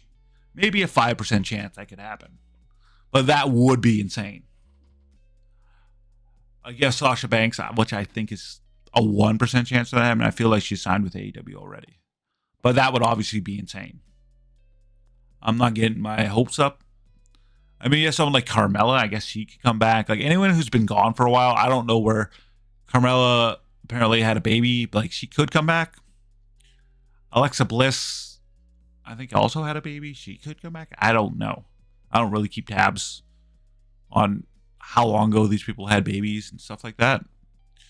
But like, I don't think any of those are huge for the women's Royal Rumble. You could have Mickie James in there, which I think would be exciting, but like inconsequential. You have Carmella, you have Alexa Bliss, Jade Cargill could be in there. I know she's like kind of training right now, but I mean, like that's not like there's nothing. Obviously, Sasha Banks is the most exciting thing that could happen, but it's almost a 0% chance of that happening. So then you look at like what else? It could be people just coming back. Like you could have like a Mandy Rose come back, but I don't think that's exciting. Those are like the possibilities aren't exciting. On the men's side, you have like Brock Lesnar. Like Big E is huge. Like that's the most exciting and intriguing thing. I'm trying to think of like you have like I said Sheamus. That's not. But like you have the Big E thing. That's like the most exciting thing that can happen. And there's like the Okada thing, which I don't think is going to happen. And I honestly wouldn't be that excited if it did happen. Like I don't think WWE's going to book Okada. Like he's bet at AEW. At least they'll have their matches and the AEW fans will enjoy it. I feel like AEW fans will get more enjoyment out of Okada. And it's better for him to go there for those people. Like, I want people to be happy. Even if I'm not a fan of AEW or like that style, I still want those people to get what they want. It's like you can have Okada. I'm not going to enjoy him in WWE very much. Like, I mean, you have Triple H booking now, but I don't. There's so many people at the top of the card. I think AEW's got a lot of that, though, too. But there's so many people that could be at the top of the card that it's like...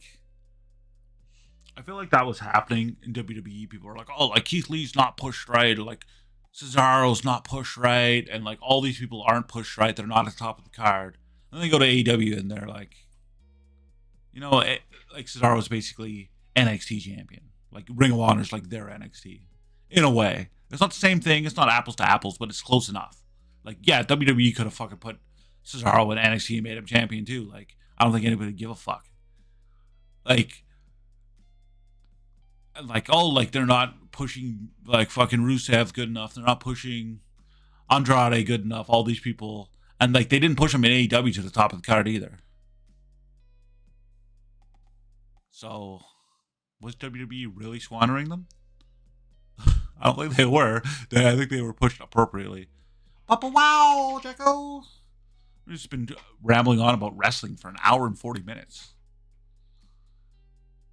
And I'm probably going to go for another 20 minutes just to get a 2-hour podcast in here. I probably should have stopped at an hour, but I could talk about wrestling for 14 hours straight and like never run out of things to say about anybody. So, like, we're going to have to work in, obviously, a schedule and a set day to do this kind of shit so people know, like, oh, today Fox is going to talk about wrestling for 2 hours. I don't need to watch this. This is a waste of my time. Or people who actually like wrestling.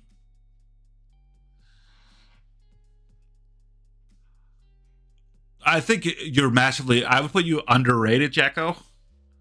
You would be in the way underrated category. I should probably do like a summary of like... I was doing this underrated and overrated thing for about 20 minutes and I just started rambling on about wrestling. But I can go through some of this... Xia Li, that's that person's name. I think that's Xia Li. Fine. Okada, I'll put in fine. I don't know why he's on here. Ryder, I'm going to put underrated, or Matt Cardona. I don't think he's going to be, like, I mean, that's another guy that could be in WWE. In the Royal Rumble this year, I mean. Lita, I guess, I think these are people that could possibly in a Rumble. I think Lita's overrated. I think her moonsault is atrocious. It's ugly to look at. It's awkward. And like that's like her big thing. It's like she did like Hurricane Ranas and moonsaults and shit in her day, but they were ugly. And it was kind of like almost insulting to women to be like, a woman doing a wrestling move? She's the greatest thing I've ever seen. It's like, women are able to wrestle.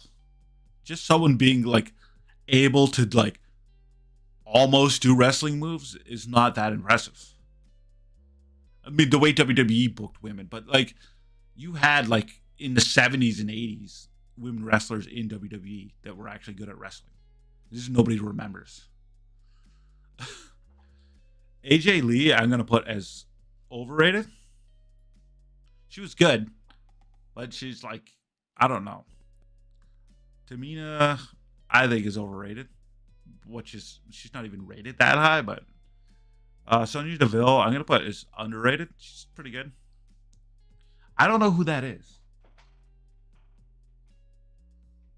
I honestly don't know who that is. I think it might be Roxanne Perez, but I cannot tell. These pictures are too small. But we got like 17 minutes left. So like in the way underrated, we have Apollo Crews for some reason. Just because his gimmicks has been so shitty. And he's pretty good. I don't honestly know. It's just like when you're saddled with those gimmicks, it's like you just feel bad. I don't even know where he is. Is he still around? Does he still exist? I don't know. You have Baron Corbin. Baron Corbin is like hated on so much. And he's perfectly fine. Like, if this was like a tier list of like how good are these people, Baron Corbin wouldn't be at the top of that list. But it's not. It's at like how they're like almost viewed to me, which could be a flawed way to looking at it, and then I have my own flawed opinions. So it's like a double flawed experience. But Baron Corbin, I think, is massively underrated. I remember when he was on Raw and people were like, literally, like in the company, he was blamed for Raw not doing good. It's like in kayfabe, it's like the reason Raw sucks is because Baron Corbin exists, and it's like what? You have Cameron Grimes, who I think his like NXT crypto millionaire weird jackass personality was so good, and they've kind of ruined him. Candice LeRae, who's like so good, but she's kind of like all she does is lose. You have Chad Gable, who I think they're actually using. He might not be way overrated, but he's so fucking good. Such a good wrestler. Good on the mic. Everything about him is good. Like that guy should be at the top of the card. It's because he's short. I think he's treated poorly. You got Donovan Dijak, or whatever the fuck his name is. Some combination of those words. Such a good fucking wrestler. I think he's doing pretty good on NXT right now. I've lost. Oh. You have. What the fuck are they called? My brain is broken right now. Tag team. Yes, boy. What the fuck are they called? I can't even come up with their tag team name. Or like their wrestling names individually. It's like Elton Prince or something. They have the weirdest fucking names. Anyways, they are endlessly entertaining to me. They're so funny and entertaining. They're actually really good tag team. They should be tag team champs right now because they're like, I mean, WWE does have some real tag teams right now, whereas like a lot of times they're just throwing people together. And they're doing that, like the women's division is starting to get actual tag teams now, but a lot of it is just like, here's two single wrestlers that are like failing. Let's throw them together and make them into a tag team. And that's like WWE does that with people all the time. But these people are a legit tag team. What the fuck are their name? My brain is broken. Anyways, they're fucking magnificent. They're a real tag team. And they deserve, like... I mean, they're on TV enough. But they should be on TV every fucking week. They should be winning matches. I mean, I can understand they're fighting Tyler Bates and Pete Dunne right now, which are a phenomenal tag team as well. So it's like if you're gonna lose to someone, you can lose to those dudes, especially with like Pete Dunne getting his name back and so on and so forth. But they're fucking hugely underrated. Beside them, Finn Balor, who's like a phenomenal in every way wrestler. Fabian Eichner, who's like, I was randomly watching, or it's fucking Giovanna Vinci now. I was watching a random match on NXT, like I don't know, it was probably a year ago at this point. I didn't even recognize him at that point that it was him. I'm like, this fucking match is insanely good. Who the fuck is that? And then they're like, oh, it's Giovanna Vinci. I'm like, oh, that was fucking Fabian Eichner. That match was so fucking good. That guy is so good. You have Jinder Mahal, who I'm putting up there almost as a meme, just because he gets shit on so much. He's a perfectly adequate wrestler. So if this was a ranking on how good of a wrestler he was, he wouldn't be at the top. But once again, he's like Baron Corbin, just hated on for no reason. You got Pete Dunne, phenomenal. Johnny Gargano, phenomenal. Robert Roode, or Bobby Roode, just didn't get, like, he deserved, like, he had that glorious gimmick, which was, people loved it. NXT was huge, and they just never gave him his run on the main roster that he deserved before he's like retired. He should be a manager, actually. He's a perfect manager right now. But like he should be a manager. He's like perfectly in that spot, but like he just never got his.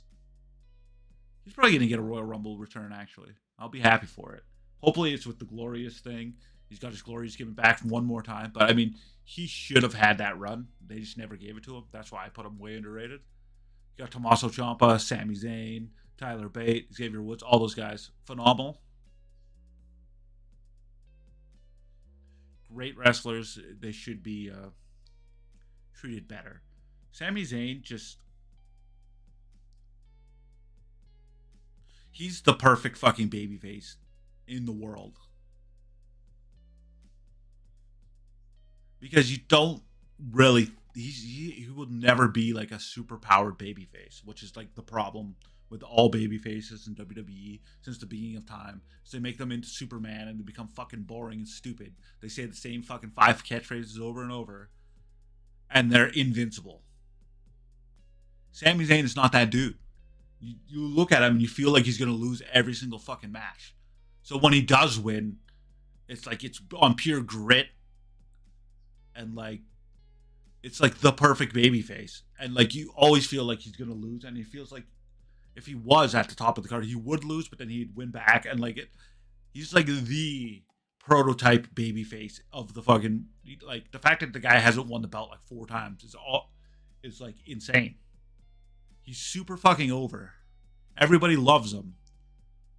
And they're never going to get sick of him in the same way that you get sick of like a fucking John Cena or Roman Reigns or The Rock or an Austin or those people that they make invincible at the top of the cards where people are just like, okay, I've had enough of this guy fucking winning every single match. He gets insurmountable odds. It's like Sami Zayn automatically is fighting those odds. You don't need to stack deck against him or have like a faction of 30 guys fight him and him beat all those guys.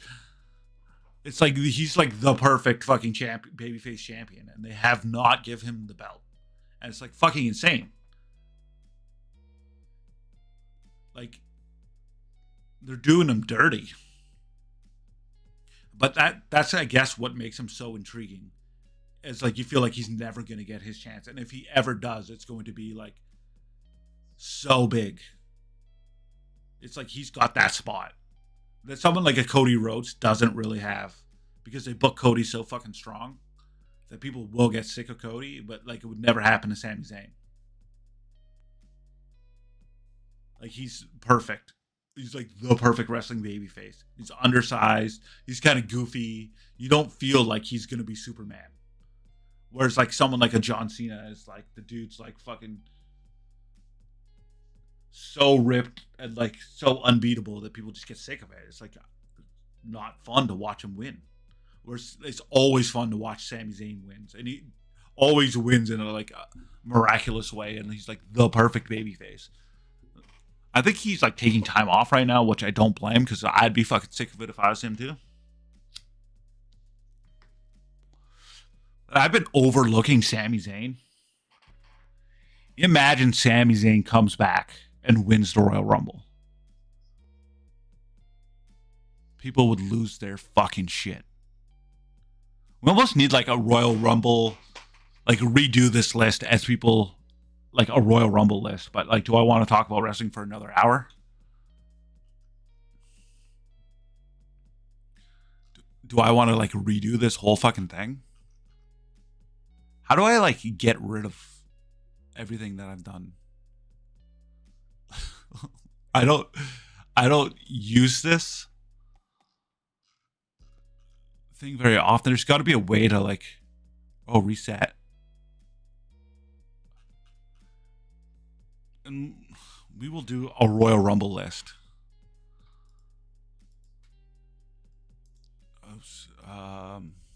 Should win.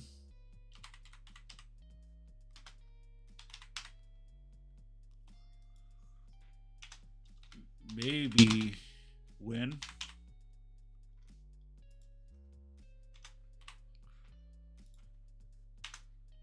Okay. To win. Whatever.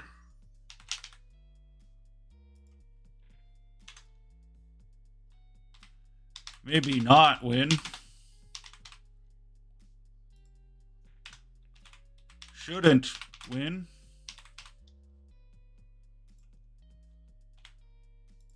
And please, no.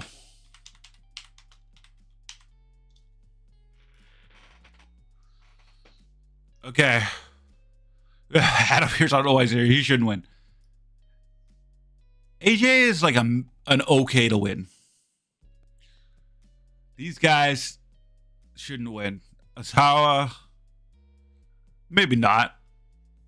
Tozawa. What do they call him? Azawa or something? I don't know. Her, whatever. Probably not. Alexa Bliss, she's okay to win. Andre Chase, whatever. Garza, maybe not. Dawkins, Algus, Asuka, she's a maybe. Theory, ooh, this is a tough one. I'm going to put him in whatever right now. I'm going to think about Theory for a while. What would happen if Austin Theory won the Royal Rumble? Everybody would be furious. It's kind of funny to me. I have to admit it. I love a good troll. But like that kind of level of troll with the people that are in the Royal Rumble. So I'm going to put probably shouldn't win. Shouldn't win. Corbin. I'm going to put okay to win because it's funny to me. Bailey. That's a good maybe. Becky. She's got a real chance. I'll put okay. B-Fab. No. Becca, she's okay to win. Big E. I would love it. Blair Davenport, whatever. Bobby, that's an okay to win kind of person. Braun, I'm going to put as a maybe not. Maybe not. Brock, please no. Please no. You know what? I'm going to put a maybe in of Braun Breaker. At one point, that guy's got to get pushed. But he needs a manager, 100%. Bronson Reed, whatever. Julius Creed, I'm going to put okay to win. He needs a manager as well. He's good. Cameron Grimes, I like Cameron Grimes so much. Candice LeRae, I like. Carlito, whatever. Or maybe not. Milo, I think, is okay to win. Whatever. Maybe. Maybe not. Charlotte, well, she's injured. But please God, no. Chelsea Green, you know what? Whatever. CM Punk, I'm going to put that as a maybe. Cody Rhodes, maybe. Is that Cora Jade? She's like crippled, so we'll put that in whatever. Whatever. Dakota Kai, whatever. Damian Priest, it's okay. It's okay if he wins. Not going to hurt me. Dexter Loomis, whatever. Daddy Kojic, whatever. Mysterio, that would be fucking hilarious, and I'd love it. Reagan Lee's a whatever. I don't even remember that dude's name. He's a good wrestler. I want to remember his name. I'm going to use all of my brain power. I think he's from Philadelphia. Was part of his like gimmick. The fuck is his name? It's like on the tip of my tongue. It's been on the tip of my tongue every time I look at his face. His name's like just there. He's been on the main roster. He's in the cruiserweight. He was in the cruiserweight division. He's in the cruiserweight classic. He was doing that thing with the slideshows for a while. What the fuck is his name? I want to say Drew Gulak. That's what his name. I don't know if that's still his name. Drew Gulak. That's who that is. I'm going to put him as a maybe. I love Drew McIntyre. That's a whatever. Elton Prince, or whatever the fuck that guy's name is whatever. All these people are whatever. Finn Balor, I'll put as a maybe. I don't remember her WWE name. She was Priscilla Presley on the Indies. It's like something Rose or something, or she's in Toxic Attraction. I think she has a name of a flower or something. I don't know. Gigi Dolan, that's her name. I don't know where. Well, she used to come out with the Rose. I like Gigi Dolan, but no. Whatever. Grayson Waller, maybe not. I find him annoying. Walter. We'll put him up there with Big E. I love Walter. Whatever. I don't like her. Indy Hartwell. There's something about her. Whatever. I like Ivy now, but whatever. Io Sky, like, what? She's already got a title. JC Jane, I don't care. Jade Cargill, I'll put okay. But, like, you'd have to do so much booking around her to have her win. Like, you really have to protect her wrestling. And it's like, McDonough's, like, whatever. Jey Uso, I'll put a maybe. Jimmy, no. Jinder Mahal, sorry. I like Jinder, but no. Whatever. No for Joe Gacy. I don't know what the fuck he's doing. Whatever. Gargano, I love Gargano. Julius Creed, I think you can make into a star. Or whatever Creed he is. What's the fucking the other guy's name? Where is he? I don't know where I put him. Or did I already go by him? Brutus and Julius or whatever. Something like that. Yeah, sorry, Karrion. You got a whatever. These two, whatevers. Kevin Owens, I think, is an okay to win or even a maybe win. I don't even know if he's going to be in it. The other dude from that tag team, those guys aren't really single guys. Kofi's like a whatever. LA Knight could be an okay or a maybe. Lexus King is a firm whatever. Liv Morgan. I mean, is she coming back? I mean, she's come close to winning Rumbles. I think Liv has a good babyface thing too, almost like a Sami Zayn, where you don't really, they're almost uncredible, what makes them like perpetual underdogs, which is a good story. Logan Paul, please no. Whatever, a whatever. Valkyrie is like a whatever.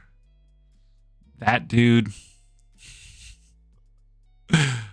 Is it like Jackson Briggs or whatever? I don't know. Please no. For Maxine. Whatever. A whatever for me, Yim. The Miz is a huge whatever. Ford, I think, is okay. They're really high on that dude. MVP is like, why? Natalia is a why. Nathan Fraser, a why. Nia Jax is like, maybe not. I feel like that's a person who actually has a chance that like shouldn't. Nick Aldis, like, why would you even be in there? Keen Alliances or whatever. Nikki Cross. I love Noam Dar, but almost no. Otis or whatever. Pat McAfee. I feel like he's gonna be in that Rumble, but yeah, Pete Dunne. I'm gonna put he's okay. I love Pete Dunne, but they haven't really done anything with him other than give him his name back. Piper Niven.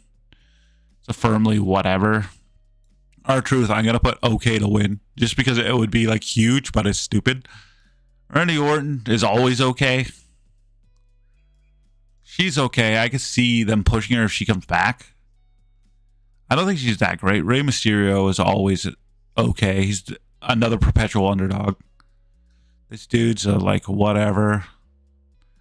Rhea Ripley is shouldn't win because she's already a champion, and like let's not put any belts like together ever again.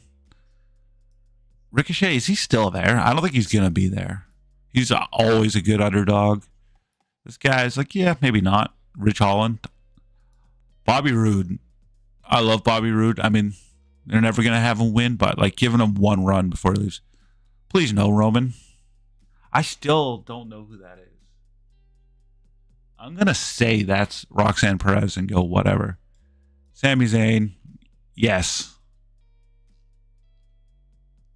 This dude is like, no. It's okay if whatever Escobar wins. I like him. Please no. No, he shouldn't win. Seth Rollins shouldn't win because he's already a champion and he's crippled, and there's a million reasons.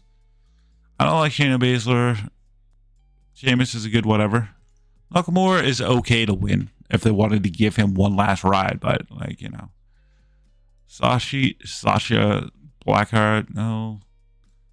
they're just whatever. Solo's okay to win. That would actually be kind of intriguing if he won the Royal Rumble, and then I'm gonna put him in a maybe. That's like the only interesting thing you could do with Roman Reigns at this point is have Solo win the Royal Rumble. Sonya, she's okay to win. You need more women stars at all times. This dude is like a no. No. Tegan Knox is a whatever. Thea Hale's a whatever. Titus, I don't know why you're in here. I just don't like Tiffany Stratton. Ciampa, I love Ciampa, but yeah, no, not really likely. This D'Angelo's, yeah, no. Trick Williams. I like what they're doing with Trick Williams right now, but I mean, I don't know what I just lost Trish Stratus. Oh, there she is. I mean, Trish is still, her microphone skills are like not good. It's very obvious now, but it wasn't obvious like in her prime. But now compared, like the women have gotten so much more mic time and gotten so much better that it makes Trish look antiquated, but she's still decent in the ring. Like she was so far ahead of everybody. I think that's what made Lita look good. Is that like they just had so many incompetent women wrestlers in those days that halfway competent Lita looked amazing and Trish looked phenomenal. Tyler Bates, I like. That would be a huge underdog story. It's never going to happen. She's a firm whatever. This guy's a... It's like Wade Barrett, I mean, could be in the Royal Rumble. That would be a surprise. I liked Wade Barrett. He kind of got fucked in his day because John Cena was champ. I like Wesley. I don't know what he's doing. Wolfgang's a whole whatever. Kairi Sane. I love Kairi Sane. But I haven't even really seen her wrestle much because I've missed the last few months. I love Xavier Woods so much. I think that's Xia Li. You know what? She's a whatever. Zoe Stark, it's like I could see them pushing her, but I don't see anything in her. Like she's decent enough in the ring, but that's about it. AJ's a whatever. I don't think they should have her win. Andrade is okay. I think he's really good, but like they're not gonna do it. John Cena is like a please no. Okada would be okay to win, but he's not gonna be there, so it doesn't matter. Lita is a please no. Zack Ryder is a whatever. He might be in there. Mickie James, I love Mickie, but like, I mean, she really shouldn't win. I mean, Naomi's gonna she's gonna be like the big return, probably, and it'd be nice to see her have an actual, a real push. But I mean, it's not going to happen, but it'd be nice. The Rock is like a please no. Because I can actually see that happening. And it's just, I like The Rock, but, and then we got Sasha Banks, who's not going to be there. But she'd be okay if somehow she came back and she won. I'd be fine with it. I love Sasha Banks so much, but she's not going to be there. So really, we got Big E, Walter, and Sami Zayn as my picks that should win the Royal Rumble. I mean, it's not going to happen. It's going to be CM Punk or Cody, which are like a lot of these people are the ones that are actually going to win. I mean, obviously not Candice LeRae or like Cameron Grimes, but I mean Bayley could easily win the Royal Rumble, as could. What did I do with Becky? Right there. I mean, these two are really the front runners for the women, and then for the men it's like these two. I mean, I don't know why Asuka is even there. I mean, Asuka could win, but I mean, get out of there, Asuka. I mean, these are the ones that are actually going to win the Royal Rumble, but these are the people that I want to win. I don't have a a woman that should win right now. I gotta figure that out. Like, what woman do I want to win the Royal Rumble?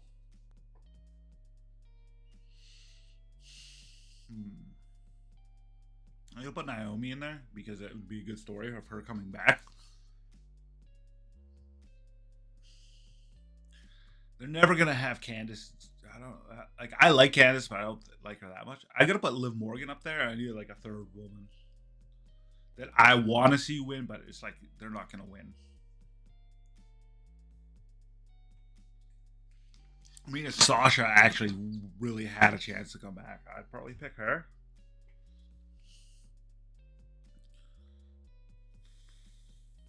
I have to find someone. I mean, I could do Alexa. I love Alexa Bliss.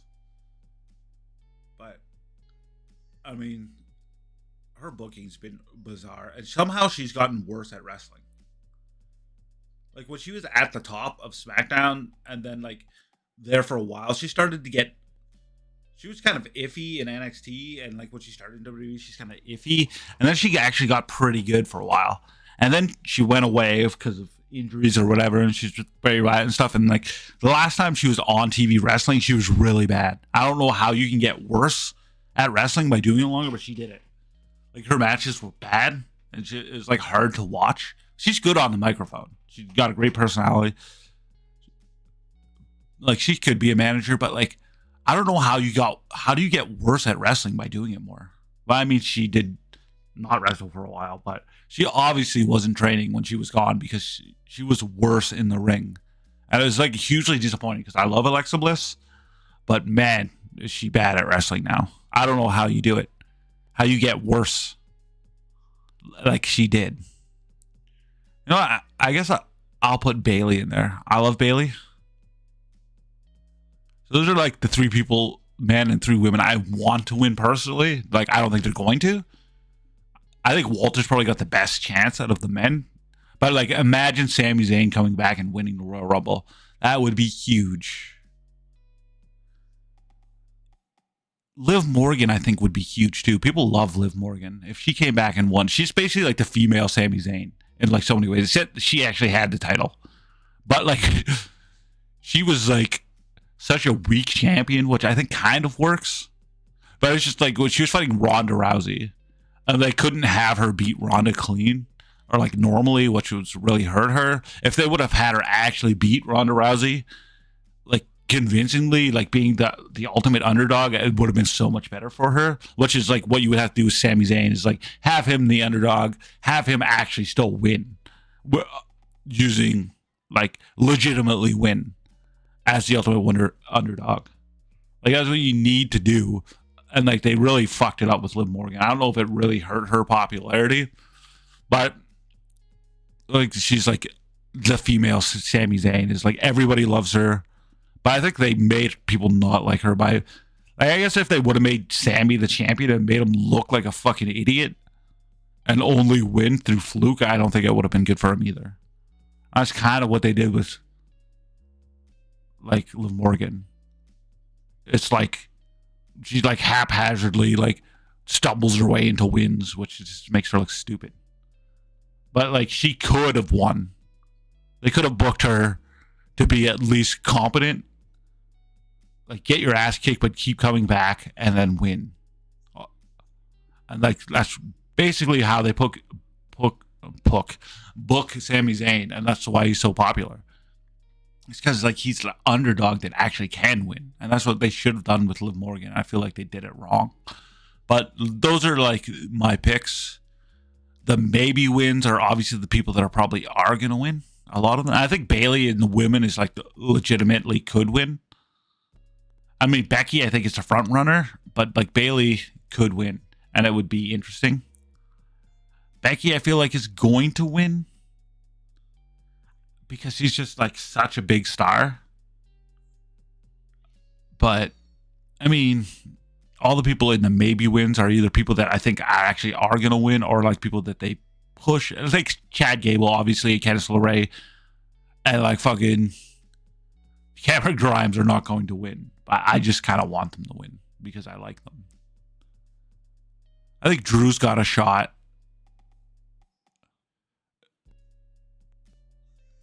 like you always have a shot if you're like a over like a top of the card kind of person. I don't want CM Punk winning or Cody, but they obviously can. Those are the front runners.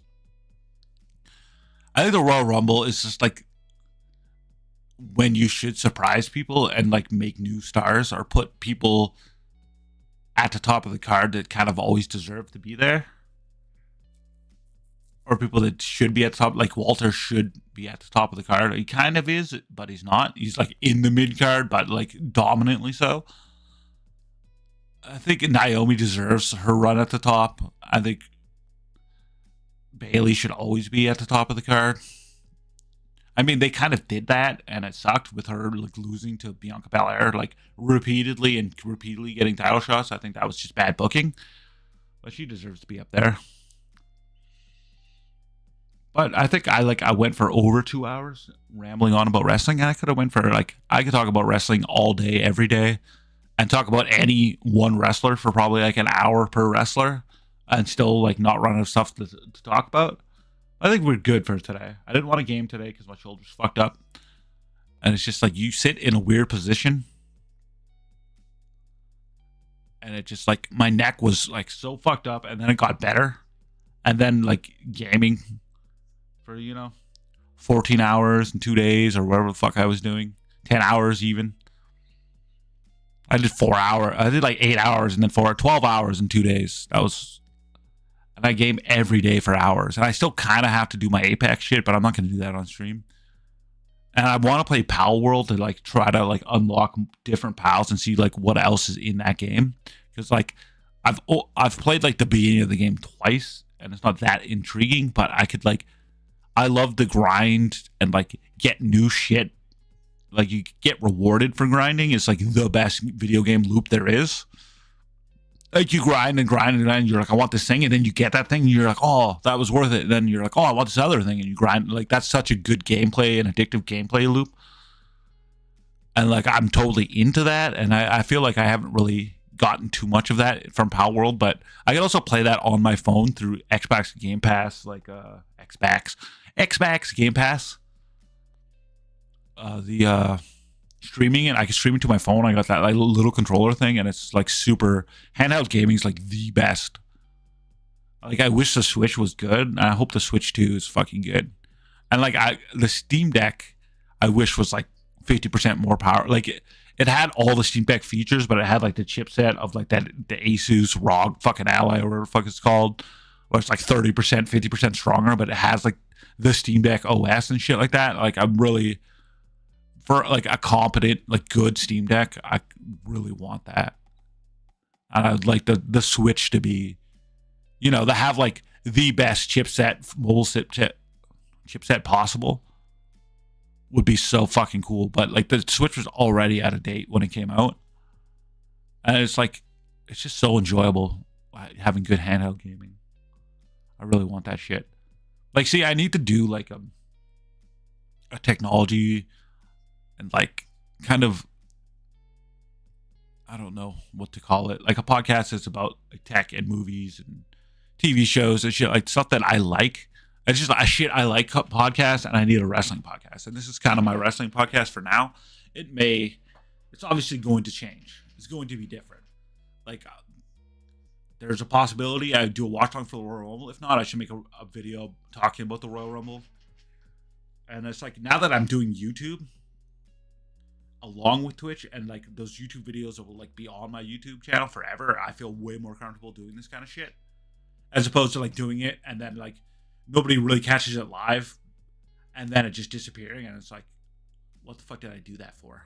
Whereas like this is going to, like, if people want to listen to someone ramble about wrestling, they like wrestling, they can watch it one day, and it's kind of good forever, even though it's kind of like what's going on. It's kind of like a time capsule as to what's going on in wrestling right now.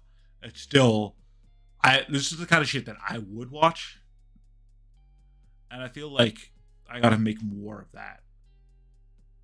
And like gaming 40 hours a week, every week, month after month, week after week is a lot.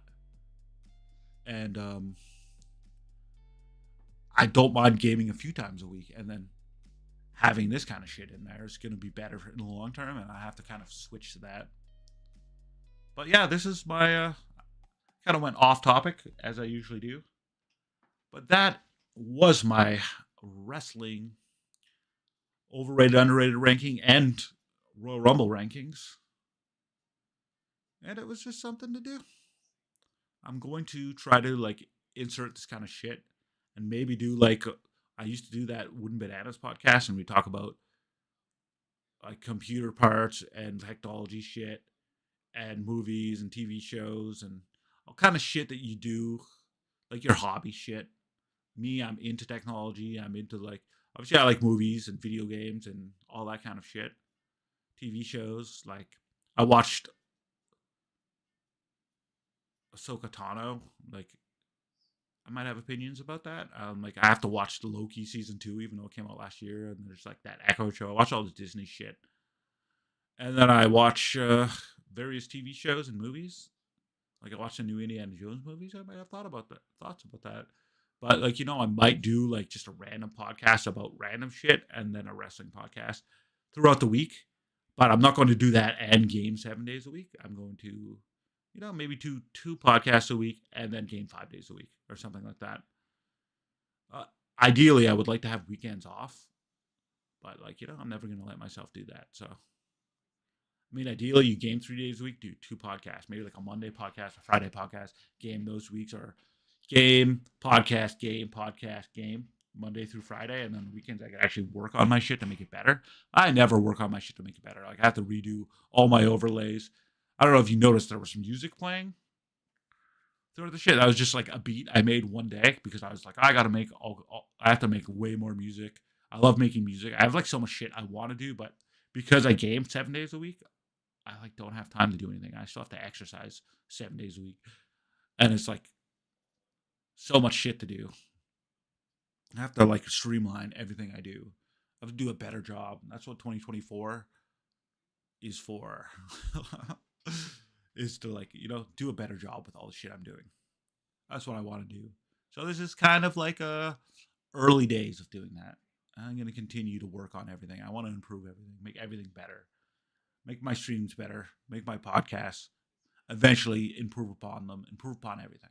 That's what we're doing.